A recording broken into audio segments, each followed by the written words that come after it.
যারা হচ্ছে বিজনেস করে হাঁপিয়ে উঠতেছেন, অর্থাৎ 6 মাস 1 বছর 2 বছর বিজনেস করে ভেঙে পড়ছেন আর বলতেছেন যে আমার ধারা আর কিচ্ছু হবে না, তাদের জন্য আজকের ভিডিওটা একটা শিক্ষণীয় ভিডিও হতে পারে। একদম পায়রা নদীর গা ঘেঁষে আমাদের একটা ছোট্ট গ্রাম। আমার বাবা একজন পলিটিশিয়ান ছিল, আমাদের নামে একটা বড় ধরনের মামলা হয়। এই মামলা হওয়ার কারণে আমাদের পুরো সব পরিবারে আমাদের চিটাগাং চলে যেতে হয়। আমরা চলে আসলাম, আমাকে ক্লাস 1-এ ভর্তি করে দেওয়া হলো চিটাগাংয়ে। তো আমাকে আসলে প্রাইভেট পড়ানোর মতোই ওরকমভাবে অ্যাবিলিটি ছিল না। এক পর্যায়ে সংসার চালানোটাই অনেকটা কঠিন হয়ে গেছিলো। প্রতিদিনই বাসায় আসার পরে দেখতাম যে বাসায় এরকম অভাব অনটন থাকতে যেটা হয় আর কেউ আরও 10টা ফ্যামিলির মতো কথা কাটাকাটি হয়, বিভিন্ন রকমের এই জিনিসগুলো আমার সরাসরি আঘাত খানে ভিতরে। আমার এইটা স্পষ্ট মনে আছে যে সকালবেলা আমরা আলু দিয়ে ভাত খাইছি, দুপুরেও খাইছি, রাতেও খাইছি। ওই যেই বাসায় ভাড়া থাকতাম, একটা মজার ঘটনা, যেখানে আমার বিজনেসের হাতে করি হয়। তো আমাদের এই কলোনিতে হচ্ছে একটা প্রতিবন্ধী ছেলে ছিল। তা ওনাকে দেখতাম প্রতিদিন একটা বাক্স নিয়ে চলে যায় কোথায় জানেন। তো আমি ওনার পিছু পিছু যেতাম যে ভাই আপনি কোথায় যান, উনি আসলে বলতো না আমাকে। তো আমি একবার দেখলাম ওনার পিছে পিছে গিয়ে যে উনি যেমন সিইপি জেট, এখন যেখানে সিইপি জেট আছে, তো ওই সিইপিতে গিয়ে ওই দেখতাম যে উনি ওজন মাপতো আর 1 টাকা করে দিত। বাসা আসলাম, বাসা আসার পরে ওনাকে রিকোয়েস্ট করলাম যে আমি এই কাজটা করব। তো আমি দ্বিতীয় দিন যাই, তৃতীয় দিন যাই, প্রতিদিন ওনার সাথে যাই। তো বললাম যে শুধু আমি আপনার সাথে যাবো না, স্কুল ছুটি হয় আমার 12টার দিকে। 12টার সময় আসার পরেই অন্যরা সবাই প্রাইভেটে যে, আমাদের প্রাইভেট পড়ার সুযোগ নেই, প্রাইভেটটা বন্ধ হয়ে যায়। আমি চলে যাই ওনার সাথে। পরে এক পর্যায়ে বাধ্য হয়ে বললো যে শর্ত আছে, আমি তোমাকে এটা দিতে চাই। যাই হোক, প্রথম দিন আমাকে দিল, মেশিনটা আমি মাথায় নিলাম। আমার কাছে এখন ওয়েট বেশি মনে হইল। প্রথম দিন তো লস করলাম, টাকা দিতে পারতেছি না, উনি তো আর মেশিন আমাকে দেবে না। এরপরে আবার পরের দিনও লস, উনি আমাকে দেবে না। আর বাসা থেকেও কেউ জানতো না যে আমি কাজ করি। 16 ডিসেম্বর উপলক্ষে প্রায় 10 দিন ব্যাপী একটা মেলা হয়, বাংলাদেশ নেভি হল। আমি ওইখানে ঢোকার চেষ্টা করলাম। তো আমাকে বললো যে এটা কি সাপের বক্স নাকি, এটা নিয়ে ঢোকা যাবে না। অনেকক্ষণ দাঁড়াই রয়েছিলাম ওইখানে, একদম মনে হয় যেন ভিখারির মধ্যে দাঁড়াইছিলাম। ওখানে বাংলাদেশ নৌবাহিনীর অনেক ফ্যামিলি ওখানে ভিজিট করতে আসতো। দেখা যায় ওই দিনকে আমার প্রায় 800 টাকার মতো ইনকাম হয় আর কি। টোটাল সব মিলে আমার মনে আছে 1200 টাকার মতো হবে। মানে আমি টোটাল টাকা দিয়ে আমি ওইখানে আড়ত ছিল, আড়তে গিয়ে প্রায় 2 থেকে 3 বস্তা আলু কিনলাম আমি। ফ্যামিলি সবাই খুশি হওয়ার পরিবর্তে আসলে মন খারাপই করছে, এবং বিশেষ করে আব্বা আম্মা কান্নাই করছে যে আমরা বেঁচে থাকতে তোমাকে কেন কাজ করতে হবে। অতিমাত্রায় দুষ্টুমি করার কারণে আমাকে স্কুল থেকে টিসি দিয়ে দেয় যে আমি এই ছেলেকে রাখতে পারবো না। তো আমার আপন খালু হাই স্কুলের সাথেই ছিল না মাদ্রাসা, ওই মাদ্রাসায় উনি ছিল ওই মাদ্রাসার প্রিন্সিপাল। এই যে মাদ্রাসার পরিবেশে যাওয়ার পর থেকে কিন্তু এই যে মোটামুটি ইসলামের দিকে ধাবিত হওয়া, এখান থেকে আমার একটা পরিবর্তন হয়। আমি নিজেই মানে ডিপার্টমেন্ট চেঞ্জ করি স্যারদের সাথে কথা বলে। তো আমি টেক্সটাইলে শেষ মাস ফাইনালি টেক্সটাইলে ভর্তি হই ডিপ্লোমায়। আমার লাইফে এত বেশি প্রতিষ্ঠানে চাকরির ইন্টারভিউ দিচ্ছি, এমন কোনো প্রতিষ্ঠান নাই যেখানে আমার ইন্টারভিউতে আমি টিকি নাই। প্রত্যেকটা ইন্টারভিউতে টিকছি, স্যালারি ধরছে, জয়েন ডেট দিয়েছে, জয়েন ডেটের দিন আমার চাকরি হয় না। এরকম প্রায় 7-8টার কথা আমার মনে আছে। পরবর্তী আমার আবার সেকেন্ড বিজনেস শুরু হয়। তো আপাকে না জানাইয়া সেদিন আপা আমাকে 3500 টাকা দিছিল। এই 3500 টাকা নিয়ে আমি চকবাজারে আসি। কিন্তু চকবাজারে এসে আমি কি প্রোডাক্ট নিয়ে বিজনেস করব সেটা আমার সিলেক্ট করা ছিল না। আমি এক প্রকার দিশেহারা হয়ে গেছিলাম যে আমি আসলে কী বিজনেস করব। তো আমি অনেক দোকানে ঘোরার পরে আমি একটা ডিসিশনে পৌঁছলাম যে না, আমার সুন্দর সুন্দর ব্যাগ আছে, ছোটো বেবিদের ব্যাগ, ছোটো বাচ্চাদের ব্যাগ। তো আমি এই ব্যাগগুলো আমি সিলেক্ট করলাম। সিলেক্ট করার পরে আমি এইটাই আবার সদরঘাট এলাকা, তারপরে হচ্ছে বাবুবাজার, এই বিভিন্ন এলাকায়, হ্যাঁ একটু কাছাকাছি এলাকায় আমি এটা বিক্রি করে ফেললাম। আমার 3500 টাকা মালে আমার প্রায় 3100 টাকা লাভ হয়েছে। তো পরের দিন কোনো একভাবে আমার দুলাভাই দেখে ফেলে যে আমি নাকি এভাবে ফুটপাতে এই কাজগুলো করি। আসসালামু আলাইকুম, আমি বশিরুল ইসলাম, আপনাদেরকে বিজনেস লাইফে ওয়েলকাম জানাচ্ছি। আমার এই বিজনেস লাইফে আপনারা যেটা জানতে পারবেন সেটা হচ্ছে আমার নিজের লাইফে ঘটে যাওয়া বিভিন্ন রকমের ব্যবসায়িক আইডিয়া, বা আমি কিভাবে এত দূর আসলাম, ব্যবসায় কীভাবে সফল হলাম, এবং কি বিজনেস আমার লাইফে ঘটে গেছে, কি বিজনেসের সম্ভাবনা আছে, এবং বাংলাদেশে কখন কোন বিজনেসটা ডিমান্ডেবল আছে, এই সকল নানান বিষয়গুলো আমি প্র্যাকটিক্যালি আপনাদের সামনে আমি ধারাবাহিকভাবে তুলে ধরার চেষ্টা করব। আর আপনারা যদি আমাদের চ্যানেলে একদম নতুন হয়ে থাকেন, আর যদি মনে করেন যে না ব্যবসা সংক্রান্ত রিয়েল অথেন্টিক কিছু ইনফরমেশন আপনারা জানা দরকার, তাহলে অবশ্যই চ্যানেলটা সাবস্ক্রাইব করে রাখবেন। শুরুতেই আমি আমার পরিচয়টা ছোট্ট করে একটু দিয়ে নিচ্ছি। আমি বশিরুল ইসলাম, বরিশাল বিভাগের বরগুনা জেলার আমতলী থানার গুলিশাখালী ইউনিয়নের ডালাচারা গ্রামে আমার জন্ম। আমরা 4 ভাই বোনের ভিতরে আমি সবার ছোট, এবং আরও 10টা ফ্যামিলির মতো আমারও একটা ছোট ফ্যামিলিতেই আমাদের গ্রামে বেড়ে ওঠা। আর পুরো গল্প শুরু করার আগে আরও একটা ইনফরমেশন দিয়ে দিচ্ছি, যারা হচ্ছে বিজনেস করে হাঁপিয়ে উঠতেছেন, অর্থাৎ 6 মাস, 1 বছর, 2 বছর বিজনেস করে ভেঙে পড়ছেন আর বলতেছেন যে আমার ধারা আর কিচ্ছু হবে না, তাদের জন্য আজকের ভিডিওটা একটা শিক্ষণীয় ভিডিও হতে পারে। আমাদের গ্রামটা হচ্ছে একদমই অজপর একটা গ্রাম, এবং সেখানে বলতে গেলেন যে সেখানে তখন বিদ্যুতের আলো পৌঁছায় নাই। গ্রামে যেটা হয় আর কি, একদম পায়রা নদীর গা ঘেঁষে আমাদের একটা ছোট্ট গ্রাম। আমার বাবা একজন পলিটিশিয়ান ছিলেন, ছোটোখাটো পলিটিশিয়ান, এবং সাথে সাথে তিনি কৃষি জমিও কাজ করতেন। সেই সাথে আমাদের পড়াশোনাটা বলতে আমার বাবা একটা মসজিদ করে বাড়িতেই, আমাদের একদম মানে বাড়ির ভিতরেই একটা মসজিদ করেন, এবং ওই মসজিদেই আমাকে পড়াশোনাটা শুরু হয় মক্তবে ঠিক আমার যতটুকু আমার মায়ের কাছ থেকে শুনছি যে সর্বোচ্চ 2 বছর সর্বোচ্চ মক্তবে পড়াশোনা করা হয়। এর ভিতরেই একটা পলিটিক্যাল প্রবলেম হয়। এই প্রবলেমের কারণে আমাদের নামে একটা বড় ধরনের মামলা হয়। এই মামলা হওয়ার কারণে আমাদের পুরা সব পরিবারে আমাদের চিটাগাং চলে যেতে হয়। এরপরে তো আমার যতটুকু মনে আছে চিটাগাংয়ের শৈশবটাই আমার বেশি মনে পড়ে, বরিশালের শৈশবটা তারপর থেকে আর মনে নেই আমার। বলে রাখা ভালো যে আমার বাবা যেহেতু পলিটিশিয়ান ছিল, পাশাপাশি কৃষি জমিও যে বললাম যে কৃষিকাজ করতো, মূলত উনি কোনো কাজ করতেন না। উনি জাস্ট আমাদের কিছু জমি ছিল, ওই জমিগুলো আমাদের এখন যেটাকে বলে বর্গা চাষ বা বর্গা পদ্ধতি, এই পদ্ধতি উনি দিয়ে থাকতেন। তো বাবা বেশিরভাগ সময় বিভিন্ন সালিসি, বিভিন্ন পলিটিশিয়ানের বিভিন্ন কাজকর্ম এগুলোই করে বেড়াইতো। সংসার সম্পর্কে একদম উদাসীনই ছিল বলা চলে। তো মা অনেকটাই পরিশ্রম করতো আমাদের সংসারের জন্য। আর যাই হোক, আমরা চলে আসলাম, আমাকে ক্লাস 1-এ ভর্তি করে দেওয়া হলো চিটাগাংয়ে। এই সময় আমার পড়াশোনা শুরু। তখনকার আমার তো একটা কেজি স্কুলে ভর্তি করানো হয়। ওই সময় প্রাইভেট পড়ানোর জন্য আবার আলাদা লোক রাখতে হতো। তো আমাকে আসলে প্রাইভেট পড়ানোর মতোই ওরকমভাবে অ্যাবিলিটি ছিল না। চিটাগাং আসার পরে আমরা আসলে মানসিকভাবে অনেকটা ভেঙে পড়ি। তো আমি যখন ক্লাস 2-তে পড়ি তখন মানে এক পর্যায়ে সংসার চালানোটাই অনেকটা কঠিন হয়ে গেছিলো। তো প্রতিদিনই বাসায় আমার বোনরা ছোট থাকাতে ওনাদেরকেও কোনো কাজে মানুষ নিত না।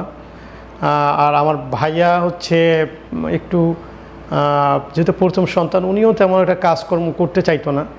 তো সব মিলিয়ে এক পর্যায়ে হচ্ছে সবার পড়াশোনা বন্ধর মতো। তো আমি আর আমার যে বোন, আমার থেকে 3 বছরের বড়, আমরা 2 ভাই বোনে ওইখানে 2য় শ্রেণীতে ভর্তি হই। প্রতিদিনই বাসায় আসার পরে দেখতাম যে বাসায় এরকম অভাব অনটন থাকতে যেটা হয় আর কেউ আরও 10টা ফ্যামিলির মতো কথা কাটাকাটি হয়, বিভিন্ন রকমের এই জিনিসগুলো আমার সরাসরি আঘাত খানে ভিতরে, যে তাহলে ভাইয়াও কাজ করতেছে না আর আমাদের বোনদেরকেও কোনো কাজে নিচ্ছে না ছোট থাকার কারণে। আর বিশেষ করে আমার ফ্যামিলি যেহেতু বাড়িতে মসজিদ ছিল, আমাদের একটা কালচার ছিল, পর্দার একটা বিষয় ছিল। আমার বোনরা ওই সময় একটু পর্দাশীল ছিল, যার কারণে সব জায়গায় সে কাজ করতো, অনিচ্ছা প্রকাশ করতো। আমার আম্মাও অনেকটা দিশেহারা হয়ে গেছিলো যে এই মুহূর্তে আসলে কী করা দরকার।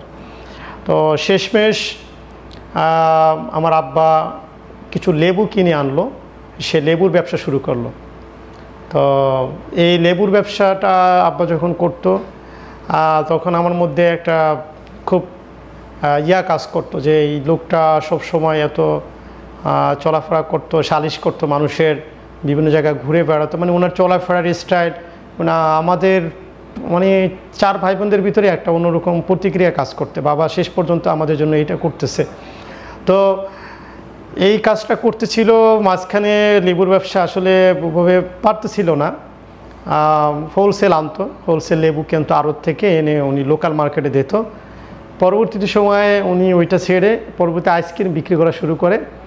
তো আইসক্রিমও হোলসেল দেওয়া শুরু করলো, মানে পাইকারি ব্যবসার উপরে একটা ঝোঁক আব্বার ওই সময়টা থেকে ছিল। তো শেষমেশ আব্বা একটু মানসিকভাবে অসুস্থ হয়ে পড়ে, আর কোনো কাজকাম করতে পারে না। তো ওই সময় আমার মনে আছে যে আমার এইটা স্পষ্ট মনে আছে যে সকালবেলা আমরা আলু দিয়ে ভাত খাইছি, দুপুরেও খাইছি, রাতেও খাইছি, এরকম প্রায় সপ্তাহখানিক এই টাইপেরই ছিল মানে আমাদের জীবনটা। তো এরপরে আমার একটা বড় বোনের ছোটোখাটো একটা চাকরি হয়, ওখানে সম্ভবত 5-6 হাজার টাকা বেতন ছিল। টোটাল কোনো রকমের সংসারটা চলতেছিল। এরপর থেকে বাজার একদমই টোটালি নাই। ওই দিনকে বাসা থেকে রাগারাগি হয়, আমার ভাইয়া চলে যায় অন্য জায়গায় রাগ করে, এরকম একটা পজিশনে আমারও প্রাইভেটও পড়ানো হচ্ছে না। সব মিলিয়ে তখন আমার ভিতরে একটা কাজ করলো যে না, আমারও একটা কিছু করা দরকার। তো আমি তখন কিন্তু দ্বিতীয় শ্রেণীতে পড়ি। আসলে অনেকেই বলতে পারেন যে ভাই এত ছোট বিষয়গুলো আপনি কীভাবে মনে রাখছেন। এই মুহূর্তে যারা আমার বন্ধুরা আছে তারা অবশ্যই ভিডিওটা দেখবেন, আর যদি দেখে থাকেন একটু কমেন্টস করে জানাবেন। বিষয়গুলো আসলেই বাস্তব ছিল চিটাগাংয়ের। তো আমি ওই মুহূর্তে ওই যেই বাসায় ভাড়া থাকতাম, একটা মজার ঘটনা, যেখানে আমার বিজনেসের হাতে করি হয়। আমাদের কলোনিতে, আমরা ওটাকে যারা চিটাগাং থাকেন জানেন যে এখন যেরকম বাসা বাড়ি এইগুলোকে কলোনি বলা হতো। তো আমাদের এই কলোনিতে হচ্ছে একটা প্রতিবন্ধী ছেলে ছিল। ঘটনাক্রমে ওনার বাবাও প্রতিবন্ধী ছিল, ওনার মাও প্রতিবন্ধী ছিল, উনিও প্রতিবন্ধী ছিল। এরকমটা হয় অনেক সময়। একটাই ছেলে ছিল। তো উনি হচ্ছে দাঁড়াতে পারতো না, কোমরে নুয়ে সবসময় কাজ করতো, দাঁড়াতে পারতো না। তা ওনাকে দেখতাম প্রতিদিন একটা বাক্স নিয়ে চলে যায় কোথায় জানি। তো আমি ওনার পিছু পিছু যেতাম যে ভাই আপনি কোথায় যান, উনি আসলে বলতো না আমাকে। তো আমি একবার দেখলাম ওনার পিছে পিছে গিয়ে যে উনি যেমন সিইপি জেট, এখন যেখানে সিইপি জেট আছে, ওই সময় ফ্লাইওভার ছিল না, কিছুই ছিল না। তো ওই সিইপিতে গিয়ে ওই দেখতাম যে উনি ওজন মাপতো মানুষের, মেয়েরা গার্মেন্টস ছুটি হলে বা ছেলেমেয়েরা ওইটা ওজন মাপতো আর 1 টাকা করে দিত। ওজন মাপলে 1 টাকা, উপরে লেখা ছিল ওজন মাপা 1 টাকা। তা আমি এটা দেখে বাসা আসলাম। বাসা আসার পরে ওনাকে রিকোয়েস্ট করলাম যে আমি ওই কাজটা করব, আমাকে একটা মেশিন, ওই বলে রাখা ভালো, মেশিনটা ওনার ছিল না, মেশিনটা ভাড়া নিয়ে আসতো, 50 টাকা দিতে হতো মালিককে, হ্যাঁ, প্রতিদিনের ভাড়া। তো আমাকে উনি অনেক রিকোয়েস্ট করে বললো যে তুমি তো ছোটো, তোমাকে যদি এটা দেই, হ্যাঁ, তাহলে আমাকে তোমার আমার বড় ভাই একটু রকচটা ছিল অনেক, আমাকে মারবে, তুমি সবার ছোটো, এত ছোটো পয়সা আমার দেওয়া হবে না, এই নানা রকম আমার বাবা অনেকে গালাগালি করবে, এই বিষয়ে আমাকে আর উনি এড়িয়ে চললো। তো আমি দ্বিতীয় দিন যাই, তৃতীয় দিন যাই, প্রতিদিন ওনার সাথে যাই। তো বললাম যে শুধু আমি আপনার সাথে যাবো না, স্কুল ছুটি হয় আমার 12টার দিকে। আমি 12টার সময় আসার পরেই অন্যরা সবাই প্রাইভেটে যায়, আমাদের প্রাইভেট পড়ার সুযোগ নেই, প্রাইভেটটা বন্ধ হয়ে যায়। আমি চলে যাই ওনার সাথে। পরে এক পর্যায়ে বাধ্য হয়ে বললো যে শর্ত আছে, আমি তোমাকে এটা দিতে চাই, কিন্তু তুমি কাউকে বলতে পারবা না, এবং এই মেশিন, হ্যাঁ, তুমি আমার কাছেই দিয়ে দেবে, আমি আমার বাসায় রাখবো। আচ্ছা, যাই হলো, উনি হচ্ছে আমার থেকে একটু বেশি নেয়, উনি যার কাছ থেকে আনতো 50 টাকা নিত, আর উনি যেহেতু এটা ম্যানেজ করে দিত ওনাকে 70 টাকা দিতে হতো। যাই হোক, প্রথম দিন আমাকে দিল মেশিনটা, আমি মাথায় নিলাম, আমার কাছে এখন ওয়েট বেশি মনে হইল, ওয়েট না। আমি ওনার সাথে গেলাম, ইপিজেডের সামনে বসলাম। তো মোটামুটি আসলে খরচটাই উঠতেছে না, হ্যাঁ, 70 জন মানুষ ওঠা মানে 70 টাকা অনেক ব্যয়বহুল, এটা আসলে হচ্ছে না। তো কি করা যায়, প্রথম দিন তো লস করলাম, টাকা দিতে পারতেছি না, উনি তো আর মেশিন আমাকে দেবে না। এরপরে আবার পরের দিনও লস, উনি আমাকে দেবে না। ঘটনাক্রমে তৃতীয় দিন একটা ফ্যাক্টরির সামনে যাই, একটা ফরেনার বায়ার ছিল, উনি উঠছিলেন। উনি ওঠার পরে উনি আমাকে সম্ভবত 100 টাকা উনি আমাকে দেয়। তো 100 টাকা দেয়, উনি একাই ওজন মাপে, উনি 100 টাকা। এখন তো আর আমার কাছে খুচরা টাকা নাই, আর আমাকে 100 টাকা খুচরা কে দেবে। তো আমি খুব প্রেশানিতে ছিলাম। তো অনেক প্রেশানি দেখে বললো তুমি এত প্রেশানি কেন, অনেক সুন্দর বাংলাও বলতো। তো উনি বললো যে এটা তোমাকে দেওয়া হয়েছে, তুমি এটা নাও। আর আমাকে বললো যে তুমি পড়াশোনা করো, এগুলো ছেড়ে দাও। তো আমি 100 টাকা পাওয়ার পরে ওই দিনকে আর কোনো কাজ করিনি, আমি মহা খুশি। ওনাকে 70 টাকা দেওয়ার পরে আমার 30 টাকা থাকছে। তো উনি যেটা করতো, 5টা থেকে 8টা পর্যন্ত উনি কাজ করতো, মানে ইপিজেড ছুটি হতো 5টা বাজে, 6টা 7টা 8টা, এই 8টা পর্যন্তই ছুটি হতে থাকতো। ইপিজেড ধাপে ধাপে ফ্যাক্টরিগুলো ছুটি হতো। তো উনি ওই সময়টাই কাজ করতো। আমি বললাম যে আমাদের বন্ধর দিন, স্কুল যেদিন বন্ধ থাকে সেদিন আমি কাজ করতে পারি, এবং আমি যদি চাই, হ্যাঁ, 2টা 3টার দিকেও তো আমার অনেক সময় আছে, আমি এই সময়টা আমি বিভিন্ন মার্কেটে যেতে পারি, বিভিন্ন কাপড়ের মার্কেট, ওই মার্কেটে গিয়ে আমি ওজন মাপতে পারি। তো আমার মাথায় এই মানে একটা ভালো একটা আইডিয়া আসলো। আমি যখন যাই, আমার মোটামুটি প্রথম দিন 300 টাকার মতো হয়। তো আমি তো ওনাকে টাকা দিই। তো ঘটনাক্রমে উনি যার থেকে মেশিন নেয়, আমি ওনার খোঁজ পেয়ে যাই, যেখান থেকে আমি ওর পিছিয়ে পিছিয়ে যাই। যাওয়ার পরে ওখান থেকে আমি মেশিনটা নিয়ে আসি। নিয়ে আসার পরে মোটামুটি ভালোই চলতেছিল। তো আমি আর টাকা কোনো খরচ করি না, আর বাসা থেকেও কেউ জানতো না যে আমি কাজ করি। তো এর ভিতরেই আমাদের 16ই ডিসেম্বর হয়, 16 ডিসেম্বর আসে। 16 ডিসেম্বর উপলক্ষে প্রায় 10 দিন ব্যাপী একটা মেলা হয় বাংলাদেশ নেভি হল। আপনারা যারা বন্দর টিলা ছিলেন, বন্দর টিলার পাশেই কিন্তু নেভি হল আছে। ওখানে ওরা একটা মেলা আয়োজন করে এবং ওখানে সর্বসাধারণের জন্য টিকিট কেটে ওটার মধ্যে ঢোকার পারমিশন দেওয়া হয়। তো আমি ভাবলাম যে মেলা যেহেতু এত মানুষ আসে, আমি যদি এইটা ওইখানে নিয়ে যাই তাহলে আমার বেশি একটা ইনকাম হবে। এই আসে আমি যেটা করলাম, আমি ওইখানে ঢোকার চেষ্টা করলাম। তো আমাকে বললো যে এটা কি সাপের বক্স নাকি, এটা নিয়ে ঢোকা যাবে না। বাংলাদেশ নৌবাহিনীর যে গেটে ছিল, যারা সিকিউরিটি ছিল, তো কোনোভাবেই বললো যে এটা অ্যালাউ না, এটা ঢোকা যাবে না। আর এটা যদি ঢুকতে হয় এটা তো আরও 1 মাস আগে বুকিং দিয়ে ঢুকতে হয়, বিভিন্ন রকম রিকোয়ারমেন্ট ছিল। তো যাই হোক, অনেকক্ষণ দাঁড়াই রয়েছিলাম ওইখানে, একদম মনে হয় যেন ভিখারির মতো দাঁড়াইছিলাম, এরকম অসহায়ের মতো। তো একটা অফিসার আমাকে বলল, দেখো বাবু, তুমি একটা কাজ করো, এখানে আমাদের স্যার আছে, বড় স্যার আছে, ওই স্যার থাকা অবস্থায় তুমি কোনোভাবেই ঢুকতে পারবে না, শুধু শুধু সময় নষ্ট করতেছো। আর যদি একান্তই ঢুকতে চাও, আমার স্যার যখন লাঞ্চে যাবে তখন আমি তোমাকে ভিতরে ঢুকাই দেবো। আর বের হওয়ার সময় তুমি আমার সাথে কথা বলবো, আগে এসে মেশিন দূরে রাইখা তারপর কথা বলবো, তোমাকে বের করে দেবো। তো আমি লাঞ্চ পর্যন্ত ওয়েট করি। আমি কিন্তু সকালবেলা বের হয়েছি, আমি কিন্তু কিছু খাওয়া দাওয়া করি নাই। তো আমার ওই অফিসার লাঞ্চে চলে যাওয়ার সময় আমাকে ওরা ঢুকাই দেয়।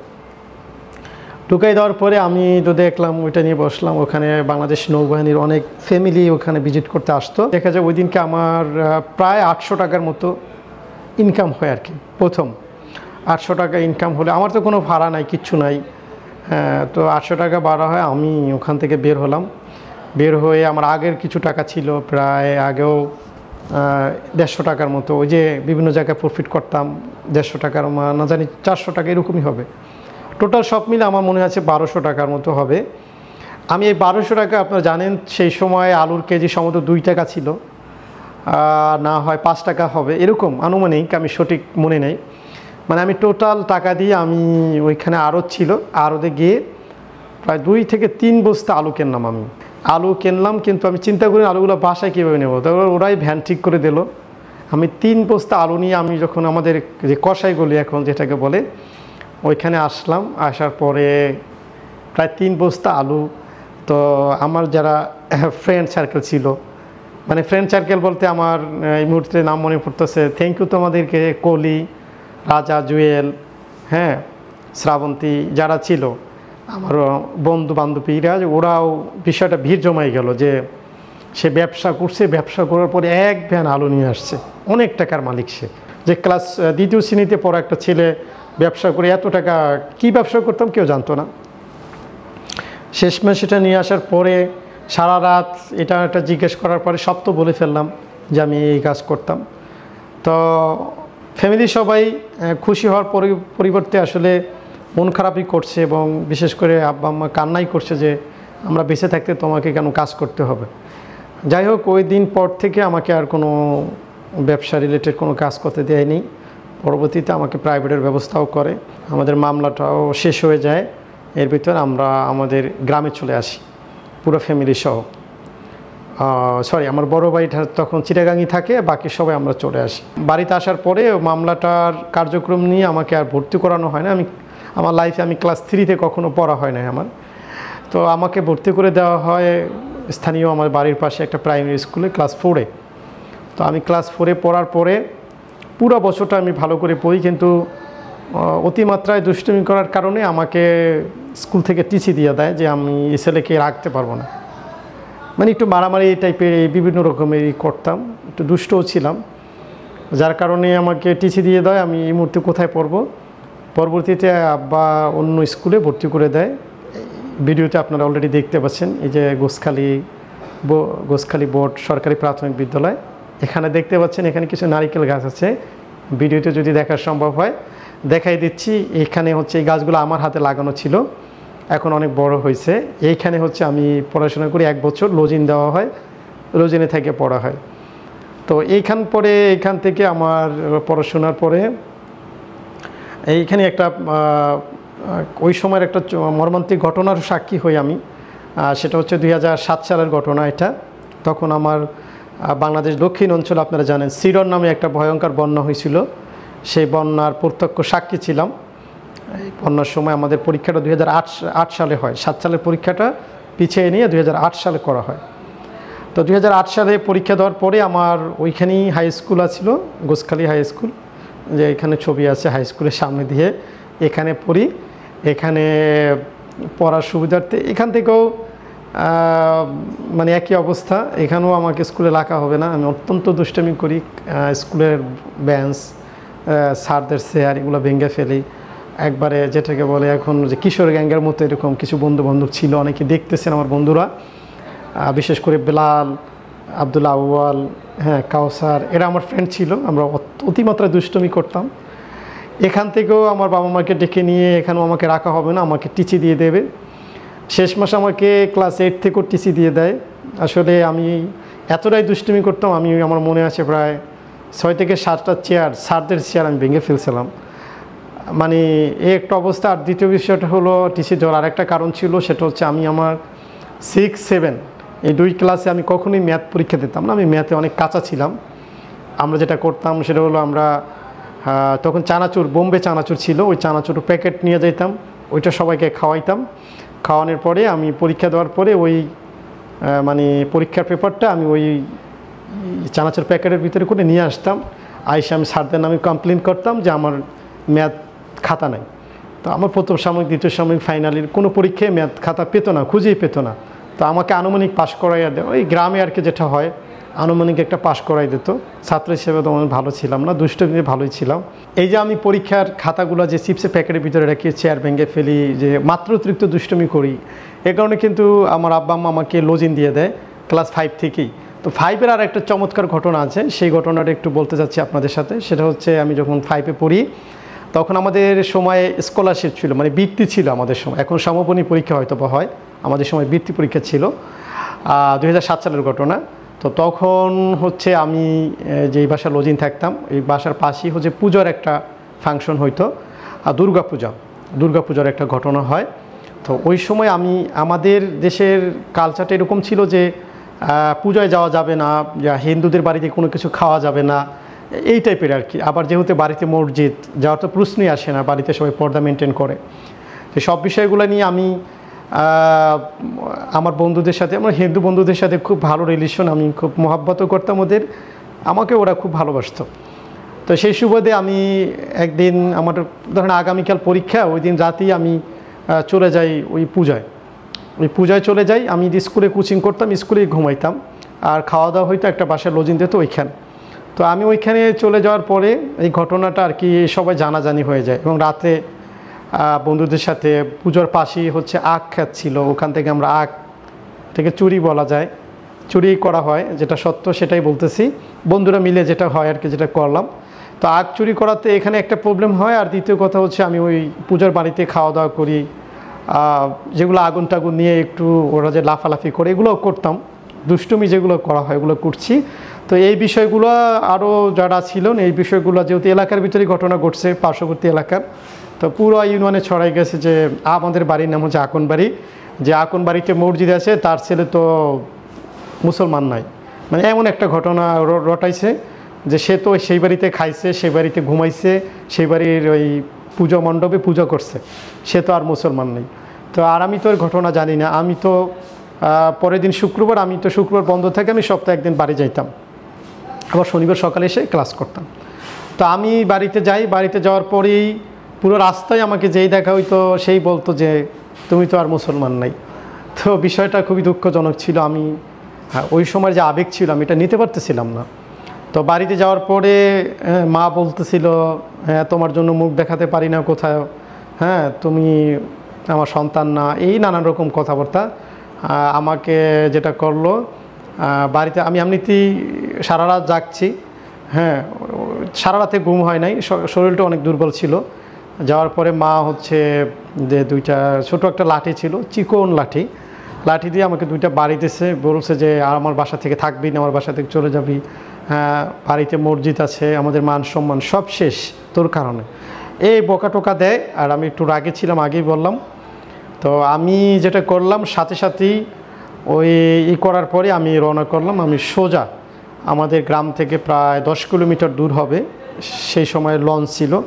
আর বলে রাখা ভালো, আমি তখনও জানতাম না যে ঢাকায় আসা যায় লঞ্চে করে। হ্যাঁ, মানে ঢাকায় গাড়িতে করে ঢাকায় আসা যায় এটা আমার কখনোই জানা ছিল না, যেহেতু আমাদের নদী এলাকার মানুষ সবাই।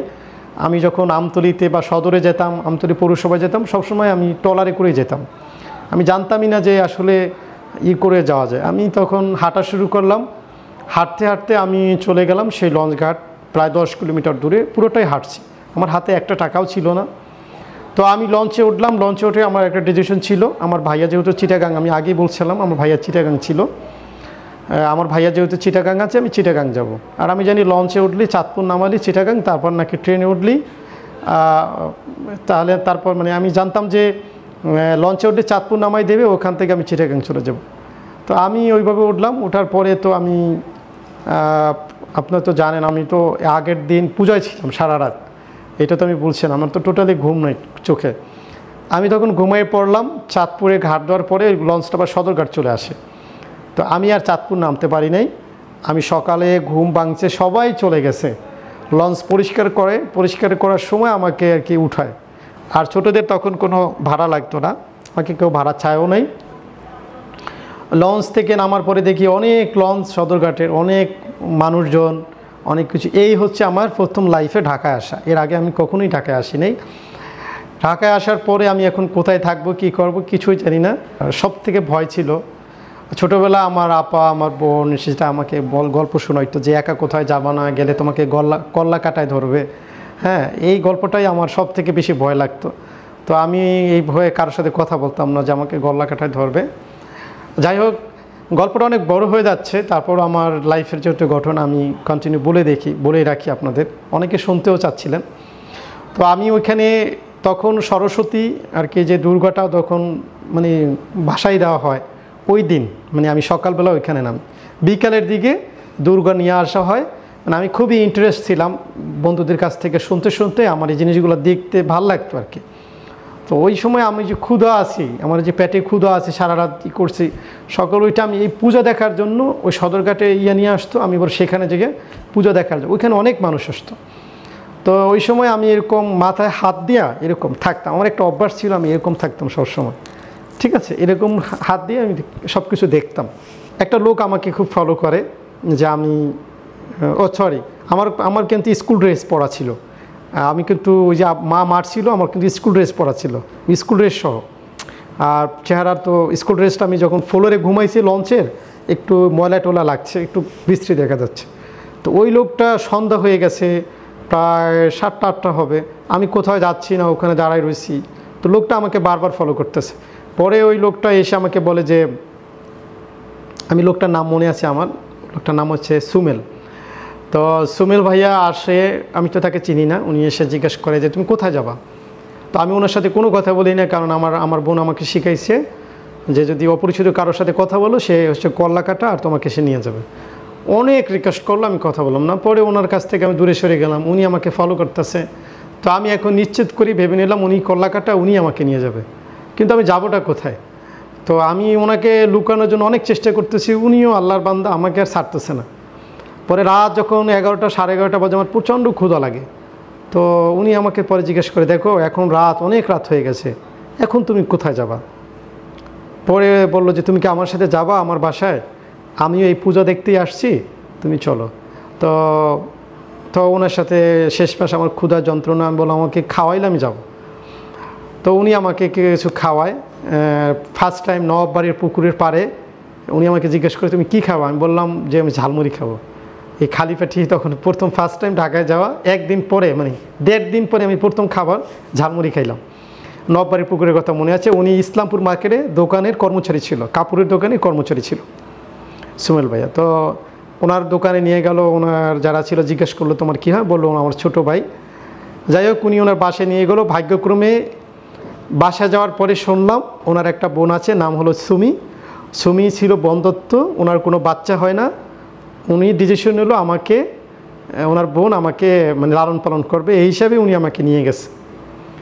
তো ওনার বোন আমাকে, সুমি আপু যদি দেখে থাকেন, জানি না, ওনাকে অনেক খুঁজতেছি এখন। তো উনি আমাকে অনেক গোসল করাইছে, খাওয়া দাওয়া করাইছে মাশাআল্লাহ। তো আমি ওখানে থাকলাম। আমাকে পরের দিন সকাল আমাকে 2টা শর্ত দিল। যে তুমি স্কুলে ভর্তি হতে চাও না দোকানে কাজ করতে চাও, দুইটা অপশন দিল। তো আমি বললাম যে না, আমি স্কুলে ভর্তি হব না, আমি দোকানে কাজ করব। দোকানে যাওয়ার পরে আমি বিকালবেলা সারাদিন থাকার পরে আমাকে তো প্রথম দিন কাজ দেয় নাই। বিকালবেলা আমি বলতেছি না আমি স্কুলে ভর্তি হব। স্কুলে ভর্তি হওয়ার জন্য আমার বই খাতা সব কিছু কিনে দিল, ড্রেস ট্রেস বানাইতে দিল। হ্যাঁ, পরের দিন সকালে আমি প্রচণ্ড কান্নাকাটি শুরু করে দিলাম যে আমি মায়ের কাছে যাব, স্কুলেও ভর্তি হব না, আর হচ্ছে আমি ইয়েও করবো না, আমি বাড়িতে চলে যাব। প্রচণ্ড এই দিকটা হচ্ছে চিটাগাঙে তখন পত্রিকা ছাপানো হইলো, মাইকিং করা হলো, গ্রামেও অনেক মাইকিং করা হলো, সব কিছুতে সব জায়গায় খোঁজখবর নেওয়া হলো। তো আমাকে তো আর কোনো পায় না। পরে আমি কান্নাকাটি শুরু করলাম। আমাকে বারবার জিজ্ঞেস করছিল যে তুমি কোথা থেকে আসছো, তোমাদের গ্রামের নাম কি, তোমাদের জেলার নাম কি। আমি আসলে কিছুই মনে করতে পারতেছিলাম না, ভাগ্যক্রমে জানি না ওই সময় কেন মনে করতে পারতেছিলাম না, আমাকে কোনোভাবেই বলতেছিলাম না, শুধু কান্নাকাটি শুরু করলাম। তো উনিও ভয় পেয়ে গেছিলো, আশপাশের মানুষও ওনাকে ডিস্টার্ব করা শুরু করলো যে তুমি মানে ছেলে ধরার যে ঘটনাগুলো, তুমি এই ছেলেটাকে কোথা থেকে আনছো, হ্যাঁ কোথায় তার বাবা মার ঘর বাড়ি, তুমি তো এটা ভুল করছো। তাই প্রচুর কান্নাকাটি শুরু করি। তখন উনি বললো যে দেখো তাহলে কীভাবে তোমাকে পাঠাবো, কোথায় যাবা তুমি, ঠিক আছে। আমি বললাম যে আমাকে লঞ্চের নামটা আমার মনে আছে, ওই সময় লঞ্চের নামটা এখন মনে নাই, আমি লঞ্চের নামটা বলতে বলছিলাম। হ্যাঁ, তখন ওনারা ভাবলো যে না এটা বরিশালের লঞ্চ, বরগুনা রামতলির লঞ্চ। তো আমাকে বললো যে যদি লঞ্চে উঠে দিই তুমি যেতে পারবো, হ্যাঁ আমি যেতে পারবো।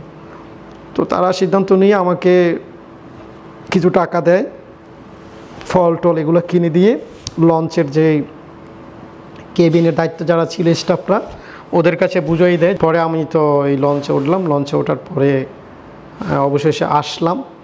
এই ফাঁকে আব্বা অনেক বড় বড় মান্যত করলো, যে জানের পরিবর্তে জান মান্যত করলো। তারপরে এদিকে মার অবস্থা খুব খারাপ, কান্নাকাটিতে প্রায় পাগলের মতো অবস্থা। তো আমি ওই টাকাও হারাই ফেলছি লঞ্চে বসে, আমার কাছে টাকা পয়সা ছিল না। লঞ্চ থেকে নামার পর আবার 10 কিলোমিটার হাঁটছি, হেঁটে বাড়িতে আসছি। বাড়িতে আসার সাথে সাথে আমি অজ্ঞান হয়ে যাই, আর আমার কোনো সেন্স থাকে না। এরপরে আবার এই আপনাদের যেখানে ছিলাম, যে ক্লাস 6-7-এ পড়লাম, তো ক্লাস 8-এ হচ্ছে আমাদের বেশি জেএসসি পরীক্ষা শুরু হয়। আমরাই ফার্স্ট টাইম জেএসসি পরীক্ষা দেবো। তো জেএসসি পরীক্ষার সময় আপনারা জানেন যে আমরা ফার্স্ট টাইম ম্যাথটা যেহেতু ভয় পাইতাম, খুব মজার ঘটনা যে ম্যাথটাও সৃজনশীল করছিল। হ্যাঁ, আমাদের সময় ম্যাথটা সৃজনশীল করছিল। আমি তো ভাবলাম যে আমি পড়াশোনাই করবো, কারণ ম্যাথ আমি পারি না, আরও সৃজনশীল আরও হার্ড। তো এই সময়ে ক্লাস 8-এ বসে আবার সেকেন্ড ঘটনা ঘটে। এই ঠিকমতো ক্লাস করি না, স্যারেরা টিচি দিয়ে দেবে, এই নানান ঘটনার ইস্যুতে হ্যাঁ আমি অনেক দুষ্টুমি করি। শেষ পর্যন্ত এখানেও পড়তে পারবো না, টিচি মা বা আব্বা কিছু একটা মারধর করে, মারার কারণে আমি আবার ঢাকায় চলে আসি ফালাইয়া, পড়াশোনা বাদ দিয়া। আমার পড়াশোনা পরে হচ্ছেই না, এরকম একটা অবস্থা। ঢাকায় আসি, ক্লাস 8-এর ঘটনা, 6-7 ভালো করেই পড়ছি, হ্যাঁ মোটামুটি আর কি। এই ক্লাস 8-এ আবার ঢাকায় পড়াশোনা, আবার আসি ঢাকায়। এবার একটা বাড়িতে চিঠি লিখে আসি যে আমি এই চলে গেলাম, আর কোনো দিন ঢাকায় আমি বাড়িতে ফিরবো না। হ্যাঁ, তো এই ঘটনা, আমার কাছে টাকা পয়সা তেমন ছিল না। তা আসার সময় আমি একটা কোরআন শরীফ নিয়ে আসি, আর এটা আবেগের কথা, একটা কোরআন শরীফ নিয়ে আসি আর একটা ডায়েরি নিয়ে আসি, আমার বোনের ডায়েরি একটা নিয়ে আসি, আর একটা ডায়েরিতে আমি লিখে আসি চিঠি। তো এইখানে আসার পরে আমার কোথায় কোনো কাজ পাই না, তখন ক্লাস 8-এ পড়ি, তখনও কিন্তু ছোটই। তো আমি কি করব, আমি সদরঘাটে একটা রেস্টুরেন্টে কাজ দিলাম। তো রেস্টুরেন্টে কাজ দিলাম, তো তখনকার আমাদের পারিবারিক অবস্থা ভালো হয় মোটামুটি, আব্বা অনেকটাই গুছিয়ে ফেলছিল সব সময়। তো রেস্টুরেন্টে আমি প্রথম দিন ঘুমিয়ে পড়ে যাচ্ছি, এই করতেছি সেই করতেছি, ওরা আমাকে বললো যে তোমাকে দিয়ে হবে না, তুমি কাজের ছেলে না। তো শেষমেশ ওইখান থেকে আমাদের কোনো এক আত্মীয় আমাকে দেখে ফেলে, উনি আমাকে জোর করে আবার বাড়িতে নিয়ে আসে। এসে আমার এটা 2-4-5 দিনের ঘটনা, বাড়িতে আসি, এটা মজার কিছু নাই। এই 2বার পালালাম। আসার পরে আমি ক্লাস 8-এ পরীক্ষা দিলাম, মোটামুটি 3.86 পাই হচ্ছে আপনার ক্লাস 8-এ তো মোটামুটি একটা রেজাল্ট হলো। তারপরে রেজাল্ট খারাপ হওয়ার কারণে আমাকে আব্বা বললো যে স্কুলে রাখা যাবে না, আর স্যাররাও চাচ্ছে না যে এত দুষ্টুমি করি। ওই সময় একটা কিশোর গ্যাংয়ের মতো একটা আমার গ্যাং হয়ে যায় আর কি। আর একটা বিষয় বলে রাখা ভালো, ওই সময় আমার যে টিচাররা ছিল, কেউ ছিল আমার খালাতো ভাই, কেউ ছিল আমার নানা, হ্যাঁ নানা ছিল 2 জন, হ্যাঁ, মানে আমার মায়ের মামুরা এরকম সবাই আত্মীয় স্বজন টিচার ছিল, যার কারণে আমি কাউকে মানতেই রাজি না। তো একটু দাপট টাপট দেখাতাম, সব মিলিয়ে আর পড়া হয় নাই। ওইখান থেকে আমাকে এবার সায়েন্সে ভর্তি করানো হবে। তো ঘটনাক্রমে আমি যেটা করলাম, যখন জেএসসি পরীক্ষা শেষ পরীক্ষা ছিল সেই দিন আমি পৌরসভার ভিতরে আমি পলিটেকনিকের আর কি ভোকেশনালে আর কি ভর্তি হয়ে আসলাম। তো তখন ভোকেশনালে হলো কি পরীক্ষার রেজাল্ট লাগতো না, আর কি ফর্ম পূরণ করে দিয়ে আসলেই আর কি পরবর্তীতে মার্কশিট আসলে পরে দিলেও হতো। তো আর কি ওইখানে ভর্তি হলাম। তো কেন ভর্তি হলাম সেটা হলো ওখানে আমি দুষ্টামি বেশি করতে পারবো, ওখানে নাকি পড়াশোনার চাপ কম ভোকেশনালে, এই হিসাবে। তো বাবা এটা শোনার পরে কোনোভাবেই আমাকে বাড়িতে রাখবে না, সেই করবে। শেষ পর্যন্ত ওটা ক্যান্সেল হলো। ক্যান্সেল করে আমাকে সায়েন্সের জন্য সবথেকে ভালো প্রতিষ্ঠান ছিল আমাদের পার্শ্ববর্তী ইউনিয়নে, সেখানে চুনাখালী মাধ্যমিক বিদ্যালয়। এখনকার যে হেড স্যার আছে তার সাথে আমার এখনও স্যার এখন বেঁচে আছেন। স্যার তখন সহকারী প্রধান শিক্ষক ছিল, আমার খুব ভালো সম্পর্ক মাহবুব স্যার। স্যার আমার ফ্রেন্ড লিস্টেও আছেন, আশা করি ভিডিওটা স্যারও দেখবেন। স্যারকে সালাম জানাই, স্যার খুবই ভালোবাসে আমাকে, অনেক উৎসাহ দিচ্ছেন। তো মাহবুব স্যারের ওখানে গেলাম, ওখানে যাওয়ার পর ওখানেও একই অবস্থা, লজিং থাকলাম। তো এই সময় আমার হচ্ছে লাইফে একটা চমৎকার পয়েন্ট আসে, সেটা হচ্ছে খুবই ভালো একটা দিন আসে আমার খালু ছিল, আমার আপন খালু, হাই স্কুলের সাথেই ছিল ওনার মাদ্রাসা। ওই মাদ্রাসায় উনি ছিল ওই মাদ্রাসার প্রিন্সিপাল। এটা হেফজখানা ছিল, তারপর নুরানি বিভাগ ছিল, আরও অন্যান্য বিষয়গুলো ছিল। তো স্কুলের সাথেই যখন থাকার ব্যবস্থা নাই, আমি তখন মাদ্রাসায় আমাকে থাকার ব্যবস্থা হলো, মাদ্রাসায় খাবারের ব্যবস্থা হলো। তো এই যে মাদ্রাসার পরিবেশে যাওয়ার পর থেকে কিন্তু এই যে মোটামুটি ইসলামের দিকে ধাবিত হওয়া, এখান থেকে আমার একটা পরিবর্তন হয়।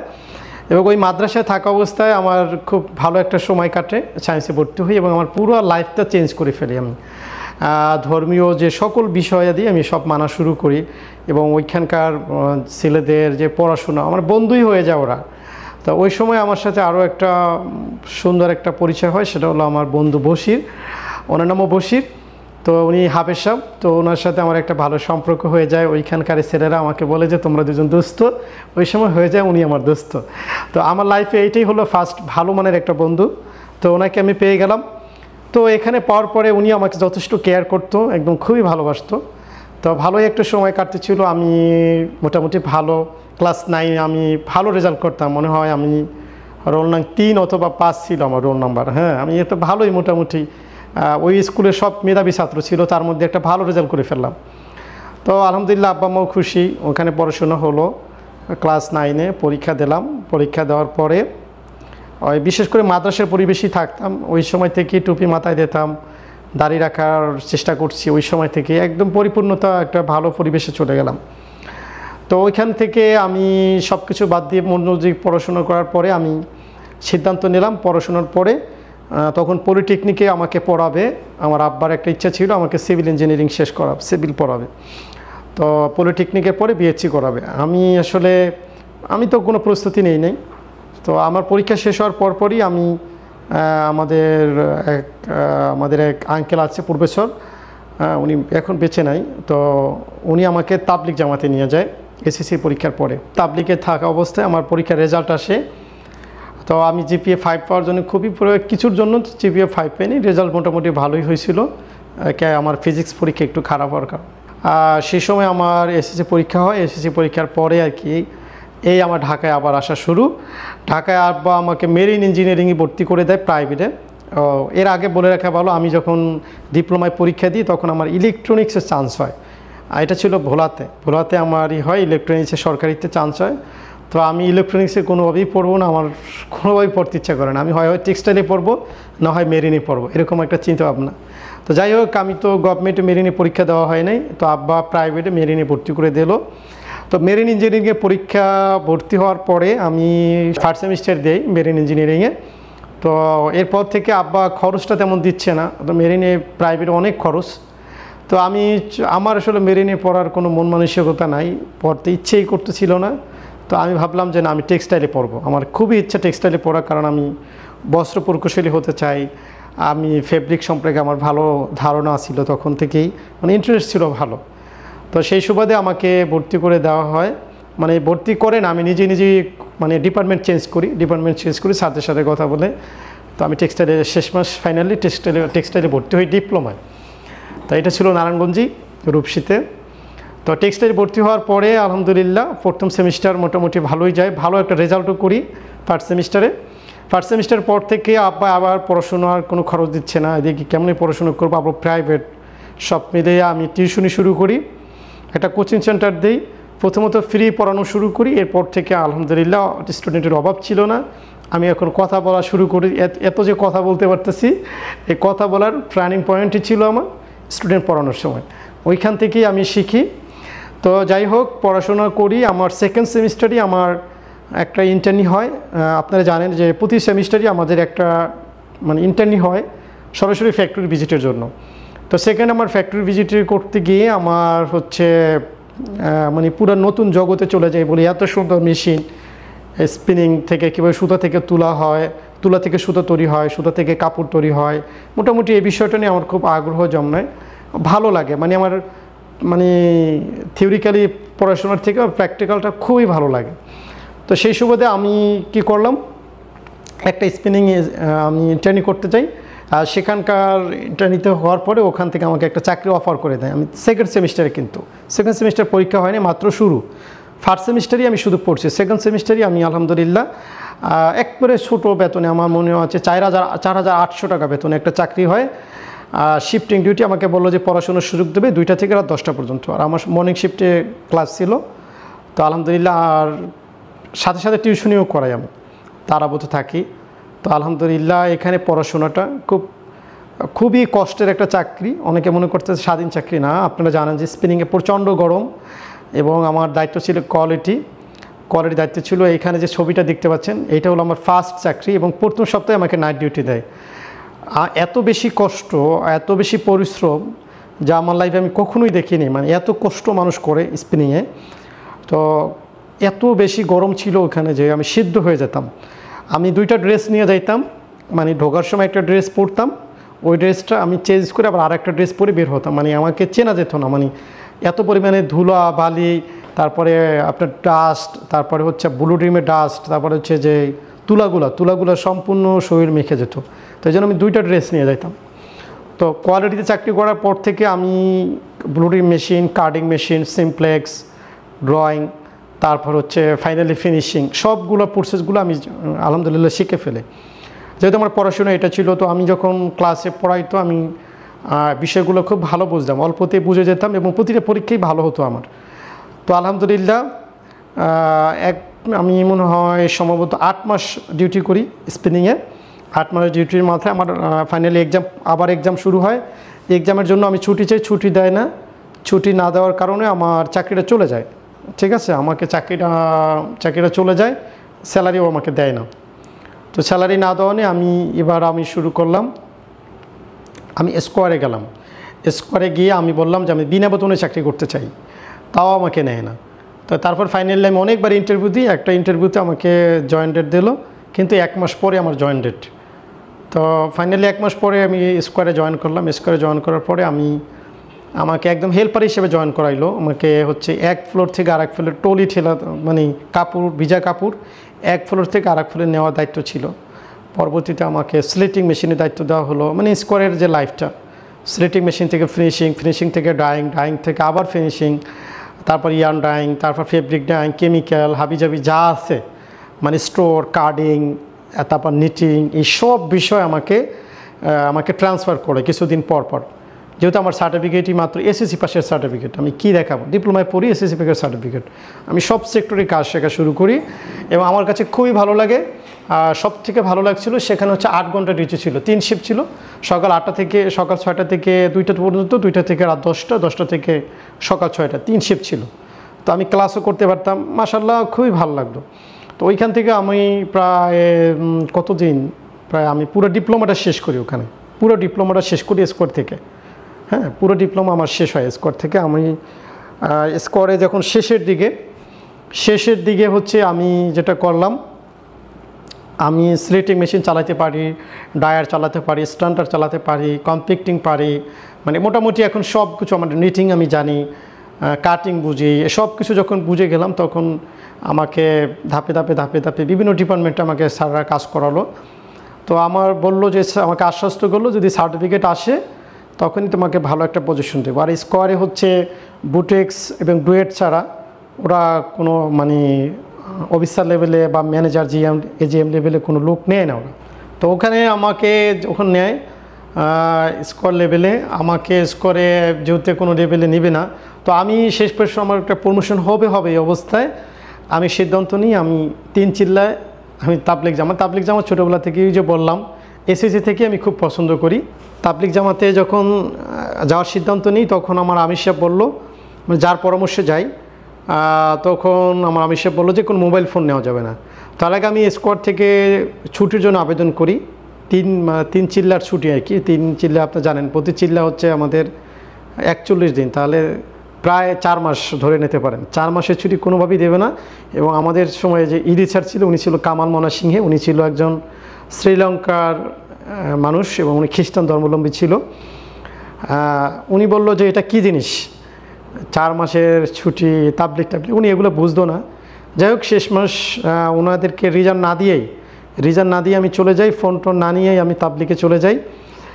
মাদারীনগর জামাত থেকে, মাদারীনগর যে মাদ্রাসা আছে হুজুরের সোহবাতে আমি চলে যাওয়ার পরবর্তীতে সময় আমি আমার জন্য নোটিশ পাঠানো হয় ডাক বিভাগে স্কোয়ার থেকে। আমার কোনো জব দিই না। আমার আব্বা অনেক বেশি রাগ করে আমার উপরে যে এত ভালো একটা চাকরি তুমি কেন ছাড়বা।